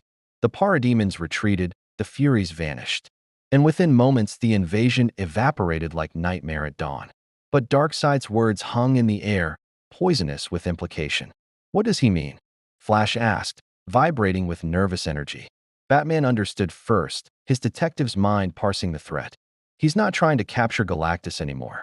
He's going to make sure the transformation fails. Superman's eyes widened with horror. The source wall interface. If Darkseid corrupts it, then when Galactus connects to the source, he won't receive stabilizing power, Batman finished grimly. He'll receive corruption. Apocalypse corruption. Darkseid won't capture the Devourer. He'll create something worse. A cosmic entity twisted by the Omega energy, serving Apocalypse not through chains, but through fundamental transformation. Wonder Woman's grip tightened on her sword. Then we protect the Rock of Eternity. Against Darkseid's full assault? Aquaman shook his head. He was testing our defenses just now. When he comes back, it'll be with everything he has. Superman looked at each of them, his family, his team, his friends. They'd faced impossible odds before, but this time felt different. This time, they weren't just protecting Earth. They were trying to redeem something the universe itself had, designated as Destroyer. Then we fight smarter, Clark said. We split resources. Half defend the rock during the ritual, half find where Darkseid is staging his corruption and stop it at the source. That spreads us too thin, Batman observed. So we get help, Superman replied. Every hero on Earth. Every ally in the cosmos. We call in every favor, recruit every power. Because if we fail, if Galactus becomes what Darkseid wants, the entire universe falls. Batman nodded slowly. I'll coordinate defensive positions. Diana, contact Themyscira. Arthur, Atlantis needs to mobilize. Barry, get every speedster ready for evacuation protocols if this goes sideways. Victor, already reaching out to the Green Lantern Corps. Cyborg interrupted. If Darkseid's escalating to full invasion, we need cosmic backup. As the League dispersed to impossible tasks, Superman stood alone in the ruined hall, looking up at the sky where stars burned with ancient light. Somewhere in the Rock of Eternity, Galactus was preparing for transformation. Somewhere on Apocalypse, Darkseid was preparing corruption. And somewhere between those opposing forces, Earth's fate hung in balance. The countdown had accelerated. What should have taken days would now take hours. And when those hours expired, the universe would witness either salvation or apocalypse. There would be no middle ground. The Rock of Eternity floated in dimensional space between seconds, anchored to reality by ancient magic older than Earth itself. Inside its crystalline halls, Galactus stood at the center of a mystical mandala that pulsed with power, drawn from 7 pantheons. The cosmic entity had reduced himself further, now merely twice human height, conserving every erg of remaining energy. Superman stood at his side, blue and red a stark contrast against purple cosmic armor. Their connection would serve as the spiritual anchor, Clark's unwavering hope against the hunger that had defined Galactus for eons. I fear this will not work, Galactus said quietly, his voice stripped of its usual resonance. Vulnerability looked wrong on something so powerful. Fear is natural, Superman replied. I'm afraid too. But we don't let fear win. That's the first lesson of heroism. Around them, the mystics worked in perfect synchronization. Zatanna's backwards incantations wove probability itself into new patterns. Constantine's blood magic, drawn from his own veins because some prices couldn't be paid by, others inscribed boundaries that even cosmic forces couldn't cross. Etrigan channeled hell's antithesis to heaven's judgment, creating balance. And at the apex, Dr. Fate served as conduit to the fundamental architecture of DC's reality. The source wall interface is calibrated, Fate announced, his dual voice creating harmonic resonance. But I must warn you, what comes next will test everything you are, Galactus. The source is not merely power. It is the presence as well. Creation's first word. Touching it means confronting the absolute nature of your own existence. I have existed for eons, Galactus replied. I know what I am. Do you? Fate's golden helmet seemed to stare through cosmic armor into something deeper. You believe yourself to be necessity made manifest. The source will show you truth. And truth, delivered absolutely, has broken lesser beings. He can handle it. Superman said with conviction that made even the Lord of Order pause. I've seen what he's capable of. Not just destruction, the choice to seek something better. Cyborg materialized via boom tube, his systems showing strain from maintaining the dimensional locks that kept the rock hidden from Darkseid sensors. We're out of time. Apocalypse forces are mobilizing. Batman estimates we have maybe 90 minutes before they locate us. Then we begin now, Fate declared. The mystics began their final incantations. Reality itself seemed to hold its breath. Metropolis. LexCorp Tower. Batman stood in Luthor's private laboratory, surrounded by technology that technically shouldn't exist, devices built from reverse-engineered apocalypse tech, Kryptonian fragments, and human genius pushed beyond ethical boundaries. I know you're here, Lex, Batman said to the seemingly empty room. Your ego wouldn't allow you to watch this unfold from anywhere else. Silence. Then, a section of wall shimmered, and Luthor stepped through holographic camouflage, scotch in hand, expression amused. The great detective, Lex said mockingly. Tell me, Bruce, yes. I've known for years. How does it feel to play second fiddle to the alien? Always in his shadow. Always wondering if your human methods matter when gods walk among us. I'm not here to debate philosophy, Batman replied coldly. I'm here because you're planning something that will get everyone killed, including you. Luthor's smile widened. Am I? Please, enlighten me about my own plans. Batman pulled up a holographic schematic, Luthor's own files, stolen from servers that were supposedly impenetrable. You made a deal with Darkseid. Provide intel on our efforts in exchange for what? Permission to survive when Apocalypse claims Galactus? You're smarter than that. Lex, you know Darkseid doesn't honor bargains with humans. He uses them and discards them. Perhaps, Luthor admitted, swirling his scotch. Or perhaps I have contingencies you haven't discovered. After all, you only found what I wanted you to find. Batman's jaw tightened. This isn't a game. If Darkseid corrupts Galactus, then Superman's naive redemption fantasy fails spectacularly. Luthor interrupted. And the world finally sees what I've always known, alien. Saviors are just tyrants who haven't shown their true colors yet. Better Darkseid's honest tyranny than Clark Kent's false hope. You doom Earth to prove a philosophical point. I doom Earth to save it from the lie that we need gods to protect us. Luthor corrected. Humanity must stand on its own. Every alien savior we accept makes us weaker, more dependent, more willing to surrender our destiny to beings who don't understand us. Batman studied his old enemy, reading micro-expressions that most would miss. You don't believe that. Not entirely. Because if you did, you wouldn't have built that. He gestured to a device in the corner, covered but unmistakable in purpose, an anti-apocalypse weapon, powerful enough to take down Darkseid's warship if properly deployed. Luthor's expression flickered. Just for a moment, the mask cracked. Get out of my lab, Bruce. Not until you tell me where Darkseid is staging his corruption attempt. Batman replied. Because that device tells me you expected betrayal, which means you know his plan. And despite all your rhetoric about alien threats, you don't actually want Earth enslaved to Apocalypse. The two geniuses stared at each other across meters of space and years of ideological warfare. Finally, Luthor drained his scotch and set the glass down with deliberate care. Darkseid isn't corrupting the source wall interface directly, Lex said quietly. That would be too obvious, too easy to defend against. He's corrupting the receiver, Galactus himself.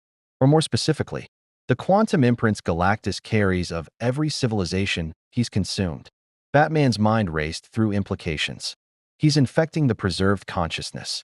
When Galactus interfaces with the source, he'll carry Apocalypse corruption into the transformation and emerge as something that serves Darkseid instinctively, Luthor finished. Not through chains or control, through fundamental nature. The ultimate Trojan horse. How? Luthor pulled up schematics, showing viral consciousness, code, digital plague that could infect, quantum patterns. During my brief stay on Apocalypse, Desaad was quite chatty about his projects. Torturer's pride.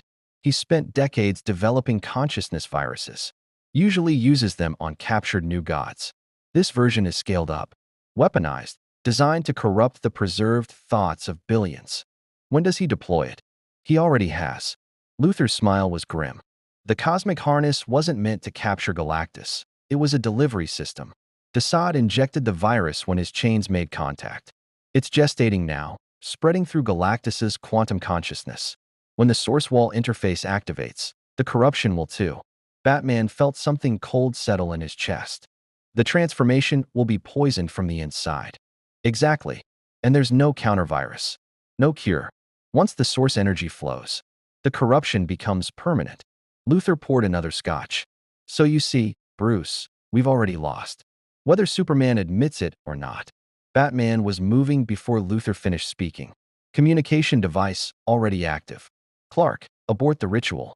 Galactus is compromised. Repeat, abort now. Rock of Eternity. The ritual chamber.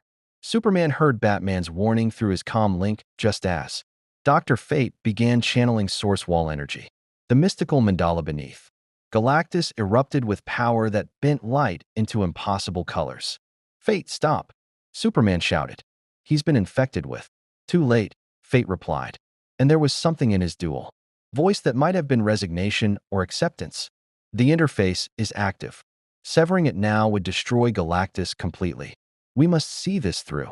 Galactus's form began to glow, cosmic armor illuminating with energies that transcended mere physics. The power cosmic, so diminished moments before, surged back with terrible intensity. But there was something wrong with it, something dark threading. Through the purple-blue lightning, black corruption spreading like cancer through divine power. I feel it, Galactus said, his voice distorting. Something foreign, malevolent, trying to rewrite my fundamental nature. Fight it. Superman moved closer, hand extended despite the energy that could vaporize him. Remember why you're doing this. Remember choosing hope over hunger. The source energy poured through the interface, and Galactus's consciousness expanded to touch something infinite. He felt the presence, not directly, but as one might feel the sun through closed eyes. Absolute power, absolute judgment. And in that light, every civilization he'd consumed opened like flowers. Billions of voices speaking at once, trillions of memories flooding through him. The quantum imprints he'd carried as passive data suddenly activated, given life by source energy. Every species he'd devoured was present, conscious, demanding recognition. Their terror, their hope, their final prayers before oblivion, all of it real again, pressing against Galactus's identity with weight that could crush universes. And through those voices, spreading like plague, came Darkseid's corruption. And no, Galactus's voice resonated across dimensions. I will not be enslaved. I will not become tyrant's weapon. But the corruption was insidious. It didn't try to control him directly. Instead, it twisted the voices, those billions of preserved consciousness, made them scream accusations rather than pleas, made them demand vengeance rather than rest, made Galactus's guilt a weapon against his own transformation. You murdered us, the voices hissed. You took our worlds, our families, our futures. Now you pretend to heroism? Now you seek redemption? There is no redemption for genocide. They are right, Galactus said, and his voice carried anguish that shook the rock's foundations. I am monster. Have always been. Monster. Transformation is impossible. I deserve only oblivion. No. Superman pushed through the energy field, Kryptonian biology screaming in protest. He reached Galactus's leg, placed both hands on cosmic armor, and looked up into eyes that had witnessed eons. You deserve the chance to be better. Every being deserves that chance. The corruption seized on Superman's presence, trying to twist it into mockery. The alien savior, it whispered through tortured voices, playing God among humans. How long before he becomes tyrant like the other Superman? How long before hope curdles into control? Clark felt the attack on his psyche, Darkseid's corruption trying to make him doubt, trying to shatter the hope that anchored Galactus's transformation. He felt alternate realities pressing against consciousness. Injustice timelines where he'd killed, where he'd ruled, where hope had become tyranny. But Superman had faced doubt before, had stared into darkness and chosen light anyway. I'm not perfect, Clark said, his voice carrying across metaphysical space. I've failed. I've doubted. I know the darkness that power can bring. But I wake up every day and choose to be better. That's all any of us can do. Choose. Every single day, to be heroes instead of monsters. He looked directly into Galactus's cosmic awareness. You can't undo what you've done. Those civilizations are gone. But you can honor them. You can make their deaths mean something by becoming the protector they needed, by saving the worlds that remain. Inside Galactus's consciousness, the war raged. Source energy versus apocalypse corruption. Hope versus guilt. The voices of the consumed torn between vengeance and peace. And then, something unexpected happened. One voice, stronger than others, rose above the cacophony. A voice from TAA. Galactus's homeworld destroyed in the previous universe's heat death. The voice of Galactus's wife, preserved in quantum memory for eons. Galen, she said softly, my love, you survived when all others perished. Carried the weight of an entire universe's death. Became something terrible to prevent greater catastrophe. But that burden is over now. You can rest. You can change. I give you permission to be more than necessity. Be the man I loved. Be the hero you always were. Galactus felt something break inside him. Not corruption, but the armor he'd built around Galen of TAA's dying heart. The humanity he'd buried beneath cosmic purpose erupted like a star going nova. I choose transformation, Galactus declared, his voice resonating with absolute conviction. Not because the universe requires it. Because I require it. Because I refuse. to be only destroyer. Because hope, even for cosmic entities, is possible. The source energy responded to that choice, surging through him with purifying intensity. The corruption tried to resist, but it was built on guilt and despair. Against genuine hope, freely chosen, it had no foundation. The darkness burned away like shadow at dawn.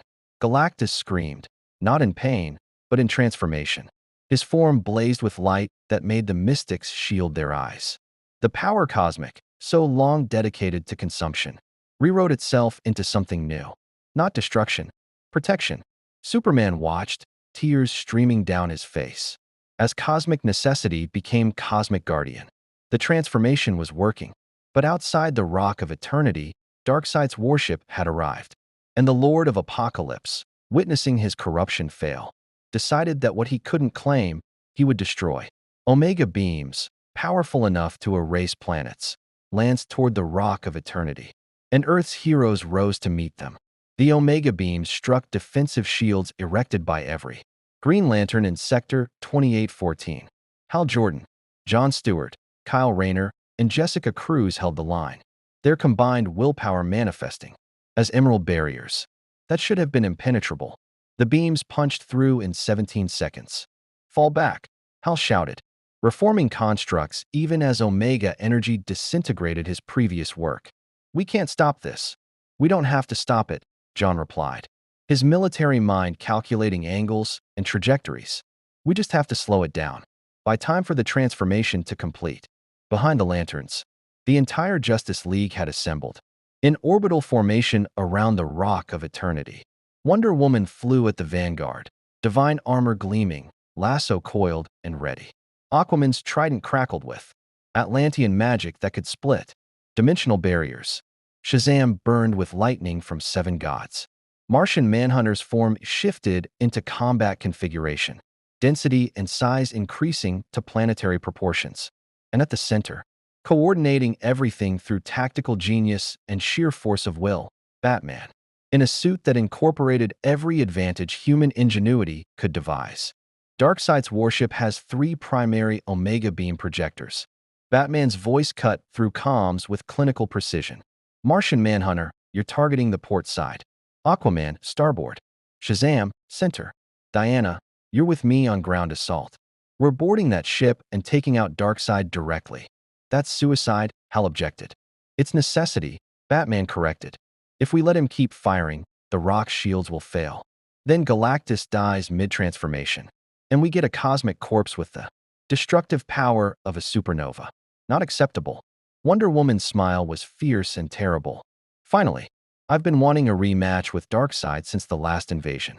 Through the Rock's crystalline walls, they could see Galactus transforming, his form wreathed in source energy that was rewriting cosmic purpose at fundamental levels.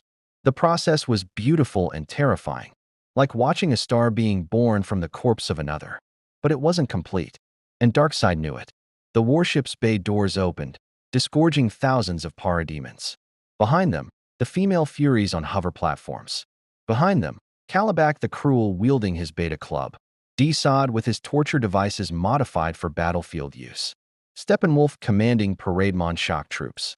And at the warship's bridge, visible through armored viewports, Darkseid himself. Eyes burning with Omega energy, expression carved from granite and malice.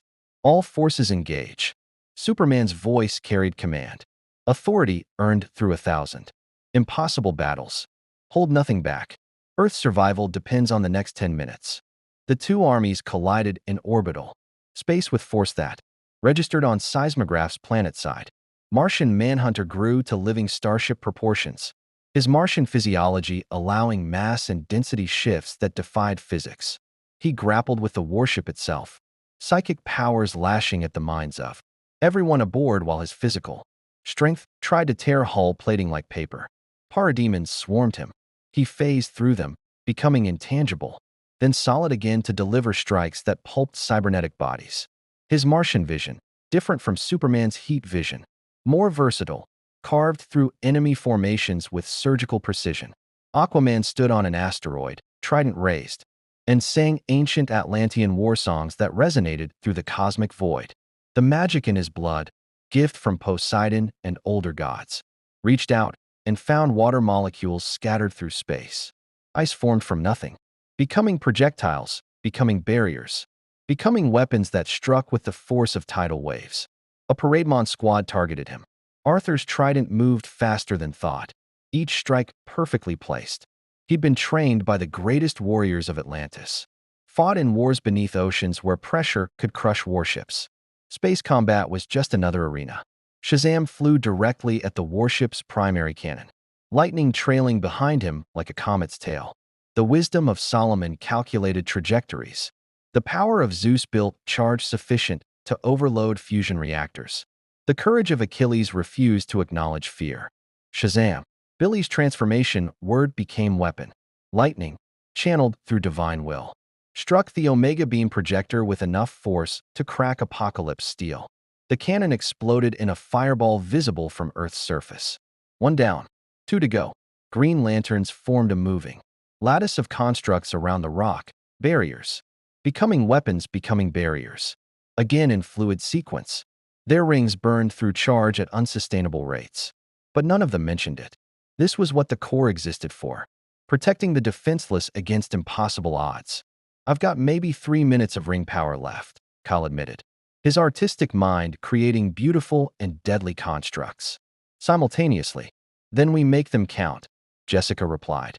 Her anxiety, usually a liability, transformed into hyperfocus. Her constructs were smaller than the others, more precise, targeting Parademon weak points with sniper accuracy. The Flash family arrived via Speed Force Lightning. 7 speedsters who proceeded to demonstrate why velocity was the most devastating weapon in physics. Barry Allen phased through the warship's hull, molecules vibrating at frequencies that made solid matter irrelevant. Inside, he moved faster than Apocalypse technology could track, hitting every vulnerable system he could identify. Reactor stabilizers, boom tube generators, life support, communication arrays. 30 seconds inside the enemy warship. 14 critical systems disabled. He phased back out before their sensors confirmed he'd been there. That's how you fight gods, Jay Garrick said with proud approval. Smart, not just fast. But for every Parademon destroyed, 2 more emerged. For every system damaged, Apocalypse redundancy engaged backups. Darkseid had brought enough force to conquer a sector. The Justice League, no matter how powerful, was finite. They were losing. Inside the Rock of Eternity, Galactus screamed in transformation ecstasy and agony both. The source energy had accepted his choice, was rewriting his fundamental nature. But the process was excruciating. Every atom of his cosmic body was being restructured. Every quantum, imprint of consumed civilizations, was being integrated rather than simply stored. He was becoming something new, not destroyer, not guardian, but synthesis of both. The memory of what he'd been and the potential of what he could become.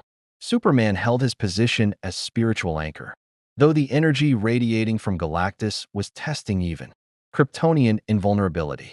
His cells were absorbing power they weren't designed to process. His vision blurred, his hearing filled with cosmic frequencies. But he didn't let go. Almost there, Dr. Fate announced, his voice strained. The transformation approaches critical mass. 5 more minutes. The rock shuddered as Omega beams finally penetrated outer shields. Crystal walls cracked. Ancient stone, inscribed with protections from the dawn of magic, began to fail. We don't have 5 minutes, Constantine said, his hands bleeding from maintaining containment wards. That bloody tyrant's breaking through. Zatanna's backward speech faltered as exhaustion took its toll. Can't hold. Yes, you can. Etrigan roared, demonic essence flooding the chamber. Though hell itself should bar the door, we hold till light breaks evermore. The devourer becomes the saving night. Channel darkness, forge the light. The demon's infernal energy reinforced collapsing wards. It wouldn't hold long, but it bought seconds. Precious seconds. Outside, Batman and Wonder Woman boom-tubed directly onto the warship's bridge. They materialized into hell. Darkseid sat on his command throne, casual as if receiving dinner guests rather than invaders. Around him, elite guards, Parademon commanders enhanced with Motherbox technology. Behind him, tactical displays showing Earth's heroes slowly being overwhelmed. The human and the Amazon, Darkseid said. his voice carrying the weight of inevitability. "Come to die pointlessly. Come to prove you wrong," Batman replied. His gauntlets activated, deploying Kryptonian alloy, blades coated with new god antimatter derived from his own painful research. "You think power makes you inevitable, but I've beaten gods before by being smarter, faster, and more willing to do what's necessary." He moved. Batman versus Darkseid should have been a joke. Human versus cosmic tyrant. Mortal versus god. But Bruce Wayne had spent decades studying every being more powerful than him, finding their weaknesses, exploiting their arrogance. The antimatter blades couldn't kill Darkseid, but they could hurt him, and pain made even gods make mistakes. Wonder Woman's attack was less subtle. Her sword, forged by Hephaestus, blessed by Zeus, carried by the greatest warrior princess in creation, sang as it struck. Darkseid's armor. The blade actually penetrated, drawing ichor that burned like molten metal. Darkseid's expression didn't change, but his Omega beams lashed out with lethal intent. Diana caught them on her bracelets. Amazonian reflexes honed through millennia, deflecting erasure itself. The beams ricocheted, struck the bridge's ceiling, and Parademon commanders simply ceased to exist. "Your resistance is futile," Darkseid stated, rising from his throne. "I am the Tiger Force at the core of all things. I am Revelation, and you are merely." Batman's explosive batarang detonated against Darkseid's face. The explosion didn't harm the tyrant significantly, but it did something more important. It surprised him, made him actually acknowledge Batman as threat rather than insect. "Good," Bruce said coldly. "Now you're paying attention." The battle that followed would be analyzed by tacticians for generations. Batman fought using every trick in his arsenal: smoke pellets that blocked, Omega beams, sonic weapons that disrupted Darkseid's concentration, electromagnetic pulse grenades that shut down the bridge's systems. He didn't try to overpower. He tried to survive while creating openings for Diana. And Wonder Woman, blessed by gods and trained by immortal warriors, made every opening count. Her lasso caught Darkseid's arm, the lasso of truth compelling even the Lord of Apocalypse to acknowledge reality. "You fear them," Diana said, her voice resonating with command. "Earth's heroes, you've invaded dozens of times and failed. Because we have something you'll never understand. We fight for each other, not for dominion." Darkseid's Omega beams cut the lasso. The sacred rope, which had held gods captive, burned away like paper. "Truth is whatever I decree, and I decree your world's end." He moved faster than something his size should, grabbed Wonder Woman by the throat, and hurled her through the bridge's reinforced viewports. She tumbled through space, stunned, golden armor cracked. Batman tried to capitalize, but Darkseid caught him one-handed. "You are merely human, fragile, temporary, and yet you stand before me with such defiance." The tyrant almost sounded curious. "Why?" Bruce's answer came through a broken jaw. "Because someone has to." Then Superman arrived. He came through the hull at relativistic speed, heat vision carving through Apocalypse steel like tissue paper. His punch, backed by fury and desperation, caught Darkseid in the chest with force that could shatter moons. The two titans collided, and the warship's entire structure screamed. "You will not stop this transformation," Superman declared, each word punctuated by strikes that bent Darkseid's armor. "You will not corrupt what we're building. Galactus chose hope, chose heroism, and I will die before I let you take that from him." Darkseid caught Superman's fist, and the two most powerful beings in the sector struggled for dominance. Omega beams versus heat vision. Apocalypse strength versus Kryptonian invulnerability. "Your hope is weakness," Darkseid said, "and I will show you." The warship's remaining Omega cannons swiveled, targeting not the Rock of Eternity, but Earth itself. What happens when hope fails? Superman's eyes widened in horror. No, the cannons fired. Omega beams powerful enough to crack continents lanced toward Earth's surface, toward Metropolis, Gotham, Central City. Toward 7 billion people who had no defense against erasure made manifest. But Darkseid had made a critical miscalculation. He'd forgotten that hope wasn't Superman's alone. It was Earth's defining characteristic, and Earth protected its own. From the planet's surface, an impossible thing occurred. Every hero remaining planetside, Teen Titans, Doom Patrol, Justice Society, reformed villains, street-level heroes, everyone who'd ever worn a mask or cape, channeled their combined power upward. Magic users created shields. Energy manipulators formed barriers. Speedsters generated temporal displacement fields. Even normal humans added their will, their belief that hope could overcome. The Omega beams struck that combined defense and stopped, not forever, maybe for 30 seconds, but 30 seconds where 7 billion lives didn't end. Long enough. Inside the rock of eternity, Galactus's transformation reached completion. The source energy that had been rewriting his cosmic nature crystallized into new purpose. The power cosmic, so long dedicated to consumption, evolved into something unprecedented in either Marvel or DC's universes. The power to protect on cosmic scale. Galactus opened his eyes, and they burned with purpose that transcended hunger. He felt the Omega beams threatening Earth, felt Darkseid's malice, felt his new universe crying out for a guardian it had never known it needed. And the Devourer of Worlds, now transformed into Earth's greatest protector, spoke words that resonated across dimensional frequencies. No more. Galactus emerged from the rock of eternity, and reality bent around him. He was no longer the diminished entity that had arrived desperate and starving.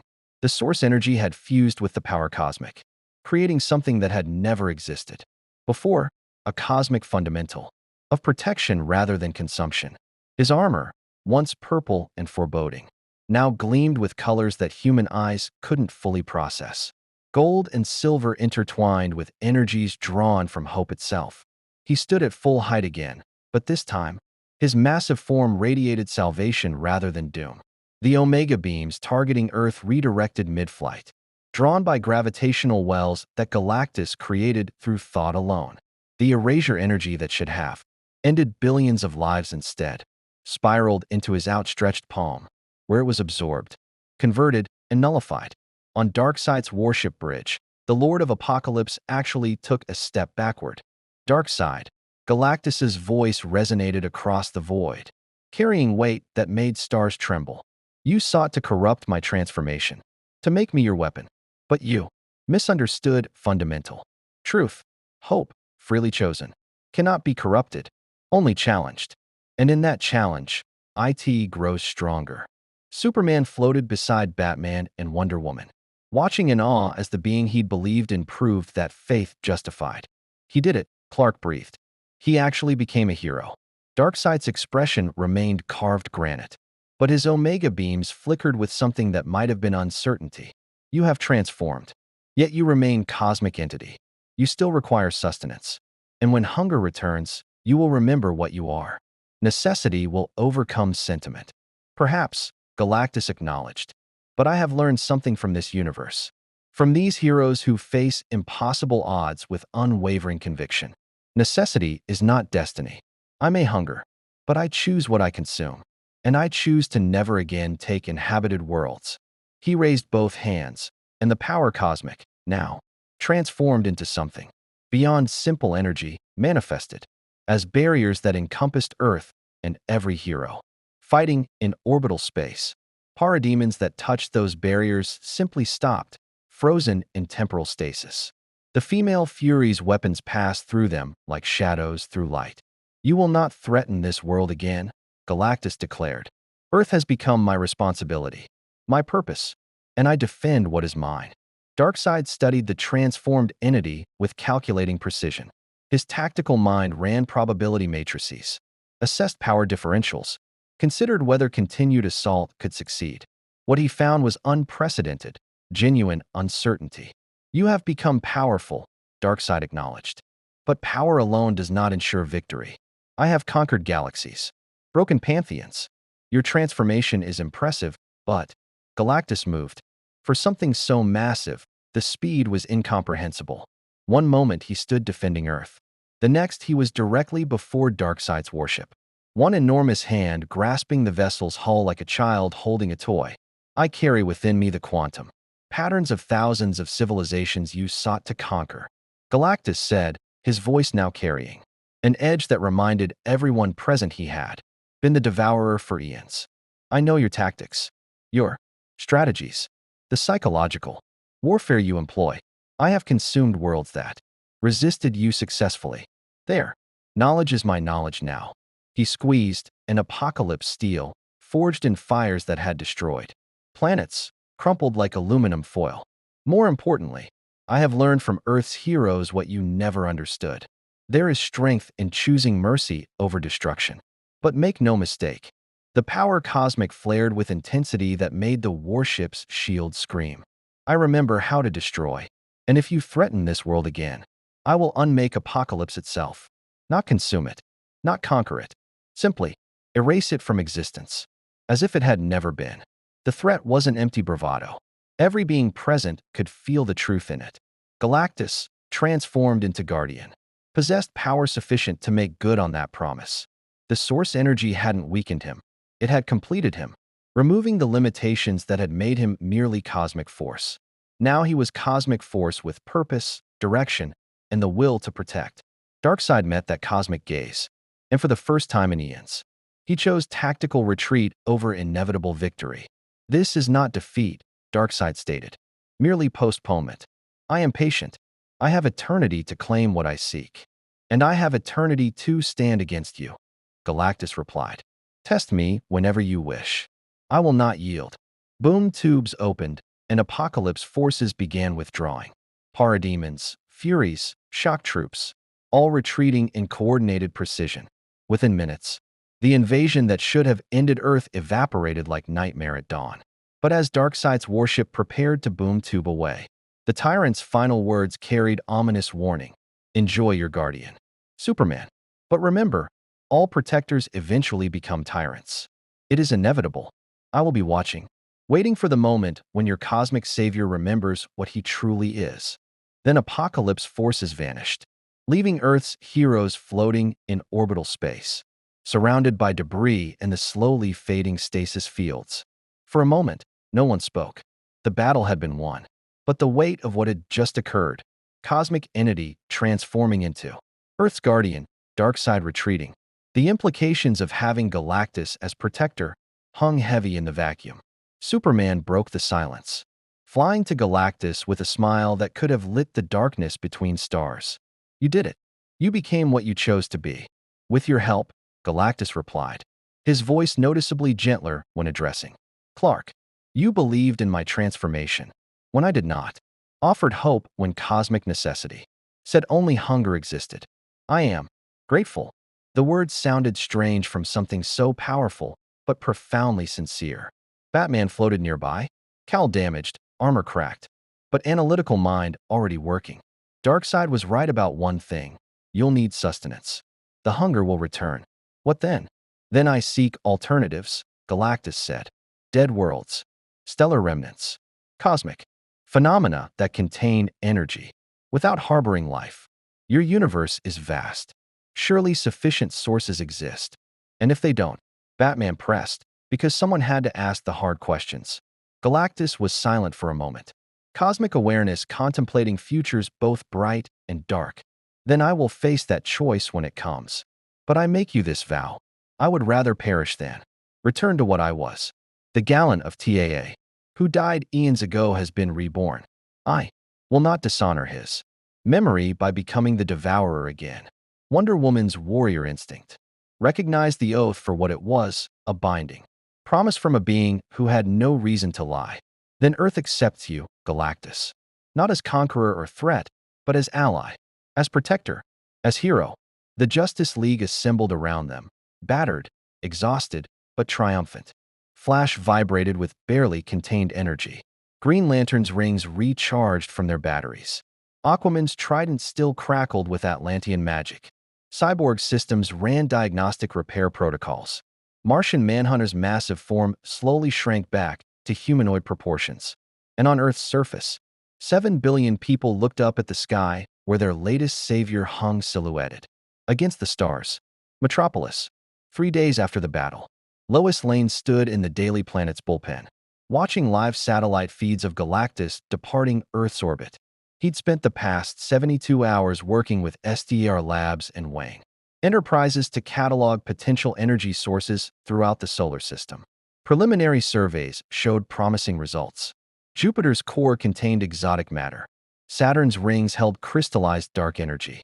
and the Kuiper belt housed stellar remnants that might sustain him indefinitely. "You're smiling," Jimmy Olsen observed, camera dangling from his neck as he reviewed photos from the battle. "Am I?" Lois replied, though she knew exactly why. Clark had taken a cosmic destroyer and turned him into a guardian through nothing but belief and moral conviction. Her husband, the alien farm boy from Kansas, had just proven that redemption was possible on universal scale. Front page headline? Jimmy asked. Lois didn't hesitate. Earth's newest hero, how the Devourer became the Guardian. She paused, then added, "Make sure to emphasize Superman's role. People need to understand. This wasn't just luck. This was hope, applied strategically." Perry White walked past, cigar unlit as always, grumbling about deadlines and journalism ethics. But even he couldn't hide the slight smile. Earth had survived. Again. Because people who wore capes and believed impossible things made them real. Hall of Justice. Reconstructed memorial chamber.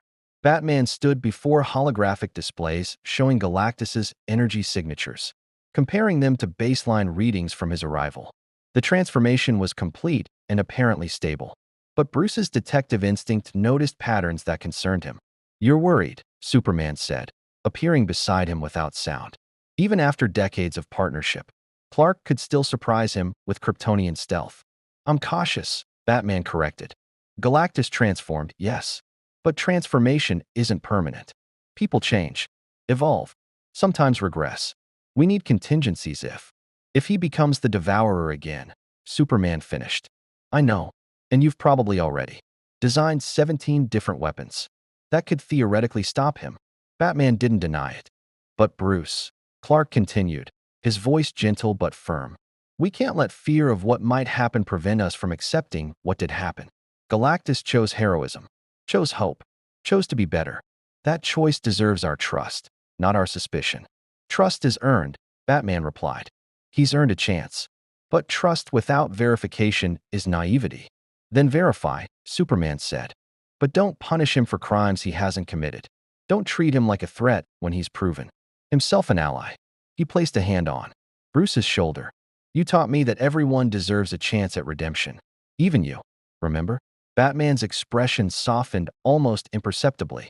He did remember the times he'd walked too close to darkness, when Clark had pulled him back, when hope had saved him from becoming the very thing he fought against. "Contingencies," Bruce said finally. "But we give him the chance to succeed. That's all I ask." Orbital space. At the edge of Earth's gravitational influence, Galactus hung in the void between worlds, conducting final diagnostics on his transformed nature. The hunger was present but manageable, more like human appetite than cosmic imperative. The source energy had restructured his fundamental purpose, making protection primary and consumption secondary.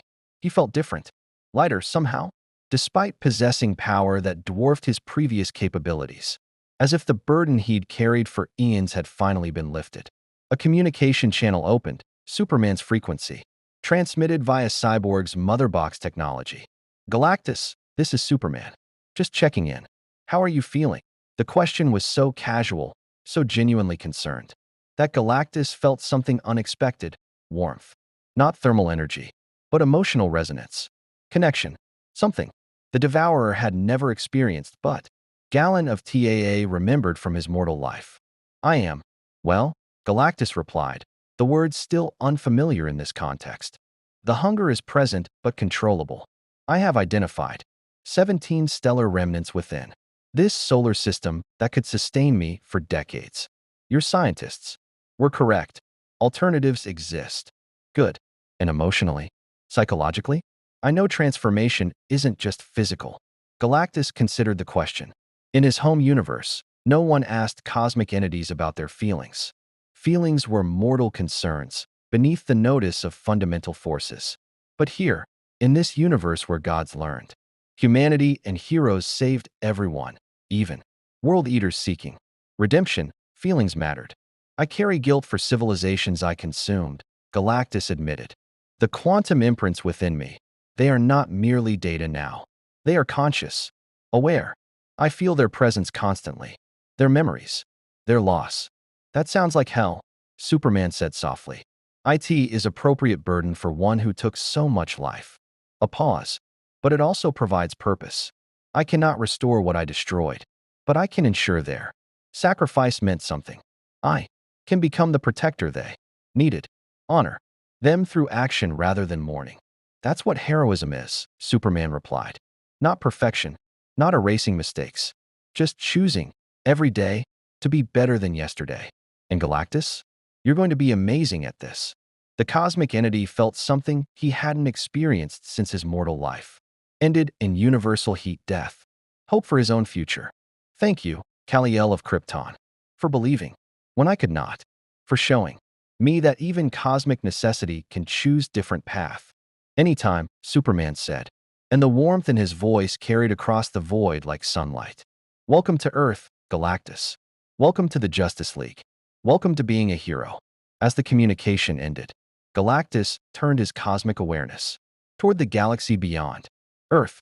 He could sense threats, approaching cosmic storms, rogue asteroids, dimensional breaches, dangers that Earth's heroes couldn't perceive yet but would face eventually. And for the first time in eons, the being once known as Devourer of Worlds felt not hunger at that perception, but purpose.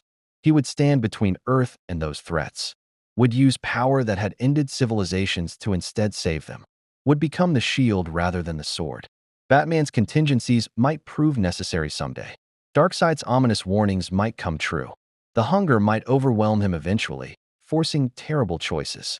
But today, in this moment, Galactus was a hero, Earth's newest protector, a symbol of hope that even the most broken, even the most monstrous, could transform into something better. And as he prepared to patrol the solar system's boundaries, seeking the stellar remnants that would sustain him, Galactus made a silent vow to the billions of consciousnesses he carried within. I cannot undo what I did to you, but I will honor your memory by protecting others from the fate you suffered. I will be the guardian you deserved. This I swear. The quantum imprints responded with something that might have been forgiveness, or acceptance, or perhaps just acknowledgement that transformation, however late, still mattered. Earth rotated below, blue and green and precious. A world that had looked at cosmic destruction and offered hope instead of fear, that had seen the Devourer and said, "You can be better," and somehow, impossibly, had been right.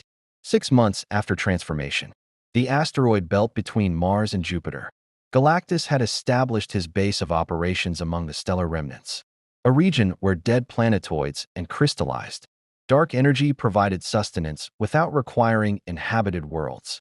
He'd consumed 17 asteroid cores, absorbed exotic radiation from 3 collapsed stellar fragments, and discovered that Saturn's rings contained compressed temporal energy that satisfied the hunger for weeks at a time. He was surviving. More than that, he was thriving. But survival alone wasn't heroism. Purpose required action. The cosmic awareness that had once guided him to viable worlds now detected different patterns. Threats approaching Earth from the depths of space. His transformed power cosmic reached across dimensional barriers, sensing disturbances that would take even Superman months to perceive. Today, he sensed something particularly concerning. A fleet from the Reach, a spacefaring empire of conquerors that had enslaved sectors through strategic infiltration and overwhelming force. Their vanguard approached the solar system, advanced scouts preparing the way for full invasion. In their strategy databases, Earth registered as primitive, defended only by local heroes without significant cosmic presence. They didn't know Earth had acquired a guardian. Galactus moved through space with purpose rather than hunger, his massive form crossing astronomical distances in heartbeats. The power cosmic, transformed from destructive to protective, manifested as shields rather than weapons. But shields, deployed by something with his magnitude of power, could still devastate. The Reach fleet consisted of 47 warships, each carrying thousands of warriors bred for conquest. Their Scarab technology, adaptive, armor that bonded with hosts, made individual soldiers formidable. A fleet this size could overwhelm most planetary defenses. Galactus appeared before them like a wall of divine judgment. I am Galactus, guardian of Earth and its solar system. His voice resonated across communication frequencies, translating automatically into every language the Reach fleet carried. You will turn back, or I will turn you back. There is no third option. The Reach Commander, a being whose strategic programming calculated conquest probability across thousands of variables, assessed the massive entity blocking their path. His tactical database had no reference for something of this magnitude defending a single world. Unknown cosmic entity. The commander transmitted. Earth's strategic value does not warrant your intervention. Withdraw, and the Reach will not consider this interference an act of war. I do not negotiate Earth's safety, Galactus replied. Nor do I threaten without follow-through. You have 10 seconds to initiate retreat. The commander's programming made the calculation. Overwhelming force versus unknown variable. Statistically, retreat was logical. But the Reach had conquered galaxies by never showing weakness. To retreat from a single defender, regardless of size, would invite challenges from every system they'd subjugated. All ships, the commander ordered. Open fire. 47 warships unleashed their weapons simultaneously. Energy beams that could crack continents. Missiles carrying planet-cracker warheads. Quantum disruption torpedoes designed to destabilize dimensional barriers. The combined firepower could have sterilized Earth's surface 3 times over.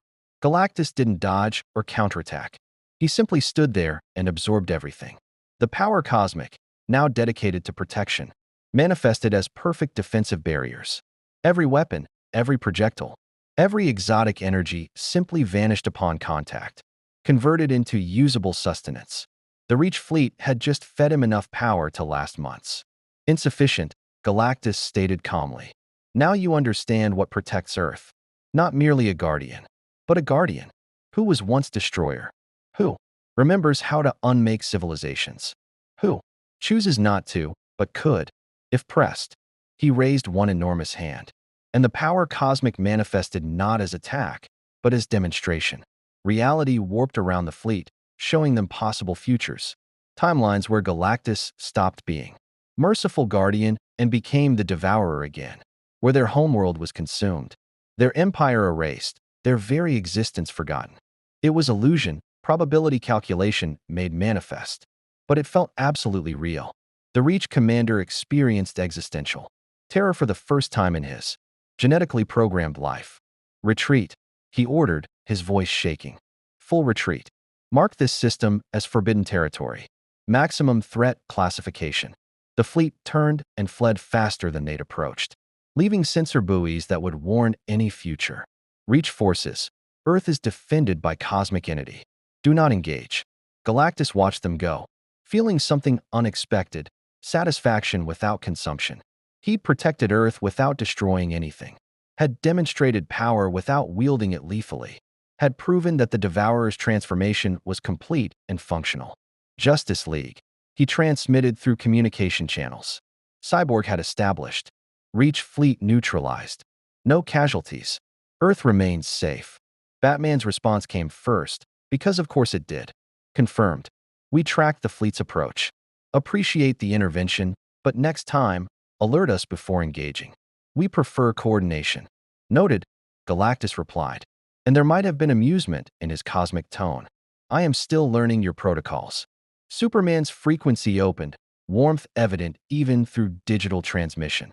You did great, Galactus. Exactly what a hero does, protect without unnecessary violence. I'm proud of you. Those words, simple and sincere, resonated through Galactus's transformed consciousness more powerfully than any cosmic energy. Pride, not from himself, but from someone he respected. Validation that his choice to become guardian had been right. Watchtower. Strategic planning session. The Justice League assembled around the conference table, with Galactus appearing via holographic projection. His full size would never fit the space station, but technology allowed participation. We need to discuss long-term strategy, Batman said, pulling up star charts showing recent cosmic activities. Galactus's presence has changed Earth's strategic position in the galaxy. We're no longer seen as primitive backwater. We're a system with cosmic-class protection, which means different threats, Wonder Woman observed. Not invasion fleets, but political maneuvering, alliances, cosmic courts seeking to recruit or neutralize him. The Guardians of the Universe have already made contact, Hal Jordan added. his Green Lantern uniform freshly repaired from the Apocalypse battle. They're concerned. Galactus doesn't fit their understanding of cosmic balance. They're debating whether to classify him as threat or asset. Let them debate, Galactus said. I do not serve their authority. I serve Earth. That is my purpose. Which brings up the question, Cyborg interjected. His digital consciousness interfacing with strategic databases. What exactly is your role? Are you Earth's orbital defense? Cosmic bodyguard? Member of the Justice League? The question hung in the air, genuinely uncertain. Galactus had proven himself as protector, but his integration into Earth's hero community remained undefined. Superman leaned forward, his expression thoughtful. I think Galactus is whatever he chooses to be. He's not our weapon or our employee. He's an independent hero who's chosen to defend this world. Like Martian Manhunter choosing Earth over Mars. Like Diana, representing both Themyscira and humanity. He's Galactus, Earth's guardian. Accurate, Galactus confirmed. I operate independently, but coordinate with Justice League as needed. I patrol solar system's boundaries, detect cosmic threats, intervene when Earth cannot defend itself. But planetary matters, your criminals, your political conflicts, your internal threats remain your jurisdiction. I am shield against cosmic dangers, not judge of mortal affairs. Batman nodded slowly. That's acceptable. We maintain sovereignty over Earth's surface and atmosphere. You handle spaceborne threats beyond our immediate capability. Clean division of responsibility. What about the hunger? Aquaman asked bluntly. 6 months is good, but we need long-term assessment. Are the stellar remnants sufficient? Will you need more as time passes? Galactus was silent for a moment, cosmic awareness turning inward to assess his transformed physiology. The hunger has diminished. Significantly. Source energy restructured my fundamental needs. Where once I required living worlds monthly, now stellar. Remnants satisfy me for extended periods. Projections suggest current solar system resources could sustain me for centuries. And after centuries? Batman pressed, because someone had to plan that far ahead. Then we find more stellar remnants. The universe is vast. Dead worlds outnumber living ones by orders of magnitude. Sustenance without genocide is possible. Difficult, perhaps, but possible. And I have eternity to refine the solution. The Flash grinned, his nervous energy finally settling. So basically, you're saying you've gone from eating planets to recycling space junk. That's the most environmentally friendly character arc I've ever heard. Even Batman's expression might have softened slightly at that. Metropolis. Daily Planet rooftop. Sunset. Superman stood at the roof's edge, cape billowing in evening wind, watching the sun descend toward the horizon. Lois joined him, 2 coffees in hand, settling into their familiar end-of-day routine. Thinking about him, Lois asked, handing Clark his coffee. About what we accomplished, Superman replied.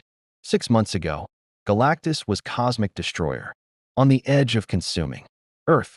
Now he's our guardian, protecting the solar system, living proof that redemption is possible even at cosmic scale. You sound satisfied. I am, but also aware that this is just the beginning. Galactus transformed, yes, but transformation is an ongoing process. Every day, he'll face choices. Some will be easy. Some will test everything he's become. Lois sipped her coffee, journalist mind already composing follow-up stories. You think he'll succeed? Long-term. Clark's smile was warm and absolutely certain. I know he will, because he's not doing this alone. He has Earth. He has the League. He has billions of people who believe in the possibility of change. That's more support than most heroes get when they start their journey. And if he fails? If the hunger overcomes him? Superman's expression grew serious. Then we'll face that challenge when it comes. But I won't abandon him to that possibility. I won't treat him like ticking time bomb. He deserves our trust, our belief, our support. That's what heroes do. We believe in people's ability to be better. Lois leaned against her husband, watching the sun paint the sky in shades of gold and crimson. You're a good man, Clark Kent, even when you're saving cosmic destroyers. Especially then, Clark corrected. Because if someone like Galactus can transform, if even the devourer of worlds can choose heroism over hunger, then hope really is stronger than any darkness. And that's worth believing in. The edge of the solar system. Galactus's watch post. The cosmic entity stood sentinel at reality's boundary, awareness extending across dimensional barriers, monitoring threats that approached from the galactic depths. Behind him, the sun was just another star among billions. Before him, the cosmic ocean stretched infinite and threatening. But he felt no fear, only purpose. The quantum imprints within him, billions of preserved consciousnesses from worlds heat, consumed, stirred in something, approaching peace. They couldn't forgive exactly. Their deaths remained irreversible tragedy. But they acknowledged his transformation, recognized his genuine commitment to preventing other worlds from suffering their fate. You cannot save us, they whispered through quantum entanglement. But you can honor us. You can be what we needed. The guardian who never came. I will, Galactus promised them. Every day, every threat, every choice. I will remember you. And I will ensure no other worlds fall to hunger, mine or anyone else's. A new threat appeared on his cosmic awareness. Dimensional rifts opening near Neptune's orbit. Something from the dark multiverse attempting breakthrough. Nightmare versions of heroes seeking to infect Prime Earth with their corruption. Galactus moved to intercept. Power cosmic manifesting. As barriers that sealed dimensional wounds before corruption could spread. It was becoming routine now, this constant vigilance. The eternal watch against threats too vast for planetary defenders to even perceive. This was his life now. His purpose, not destroyer, but defender. Not hunger, but hope made manifest. And as he sealed the dimensional breaches, preventing dark multiverse incursion that would have cost millions of lives, Galactus felt something he'd never experienced as the Devourer. Contentment. Earth rotated below, oblivious to how close it had come to infection. 7 billion people going about their lives, protected by heroes they knew, Superman, Batman, Wonder Woman, and by a guardian they were still learning to trust. The transformation was complete. The Devourer had become the guardian. Cosmic necessity had chosen purpose over appetite. And in that choice, Galactus had found something he'd lost when his universe died. Himself. Not Gallon of TAA, lost in primordial chaos. Not the Devourer, bound by cosmic function. But something new. Something that could look at the stars and see not sustenance, but beauty worth protecting. Galactus, Earth's greatest hero, stood watch over a world that had given him what he'd never expected to find. Redemption, purpose, and a place to call home. The hunger would always be present. Darkseid's warning would always echo. Batman's contingencies would always exist, ready if transformation failed. These were realities Galactus accepted. But so was this truth. Every sunrise he witnessed without consuming. Every threat he turned away. Every choice he made to protect, rather than destroy, all of it proved that change was possible. That even cosmic constants could evolve.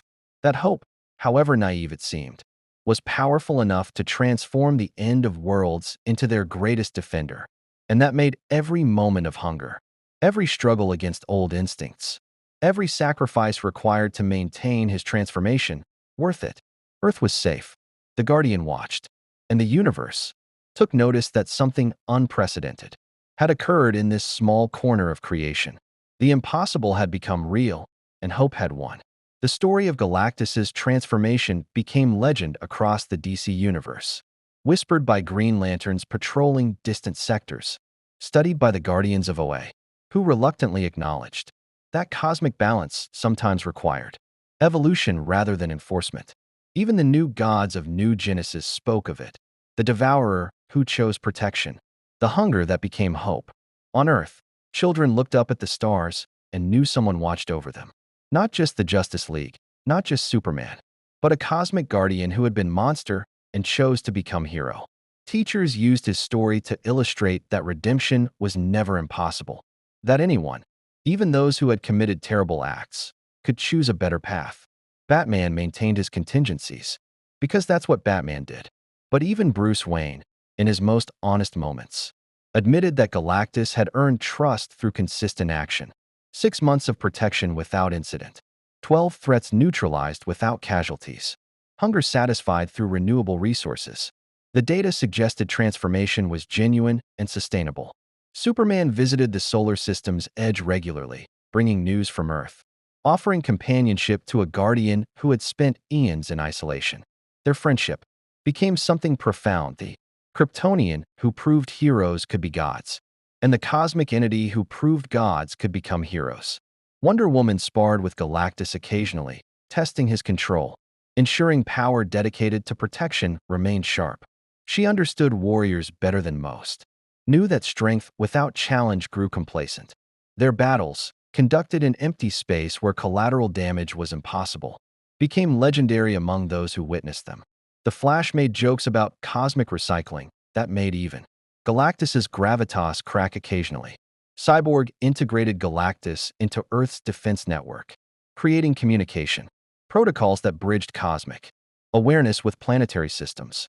Aquaman's Atlantean scholars studied the transformed power cosmic, documenting this unprecedented fusion of source energy with fundamental force. The entire Justice League, in their own ways, ensured Galactus understood he wasn't alone. That Earth didn't just accept his protection, it welcomed him as one of its defenders. And Galactus, for his part, learned what it meant to be part of something larger than cosmic function. Learned that heroism was choice renewed daily. That protection required vigilance without tyranny. That power served best when tempered by compassion. The hunger never fully disappeared. There were difficult moments when instinct screamed for inhabited worlds, when the ease of consumption tempted against the difficulty of alternatives. But each time temptation arose, Galactus remembered Superman's unwavering belief. The quantum imprints whispered acknowledgement, Earth's trust, and his own vow. He chose heroism, again and again, until choice became nature.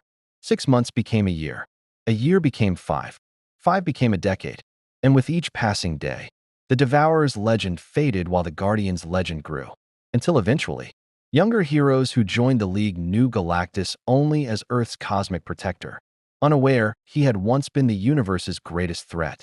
That erasure of his dark history felt like forgiveness, imperfect, incomplete, but genuine. Darkseid watched from Apocalypse, waiting for transformation to fail, preparing for the moment when hunger would overcome heroism. But that moment never came. And eventually, even the Lord of Apocalypse acknowledged grudging respect for the entity that had defied nature itself through sheer will. Earth had changed Galactus, but Galactus had also changed Earth, proven that redemption worked on cosmic scale, that even the end of worlds could become their beginning, that hope was more than sentiment or naivety. It was the most powerful force in any universe. And standing sentinel at the solar system's edge, watching over a blue world that had given him purpose, Galactus embodied that truth, that every being, no matter how far they'd fallen, deserved the chance to rise. That transformation was always possible for those willing to choose it. That becoming a hero wasn't about power or perfection, it was about deciding, every single day, to be better than yesterday. The Devourer of Worlds had become Earth's greatest hero, and the legend would endure across the ages. Proof that in the DC universe, where gods walked as men and hope shone brightest in darkest night, even cosmic necessity could learn to dream.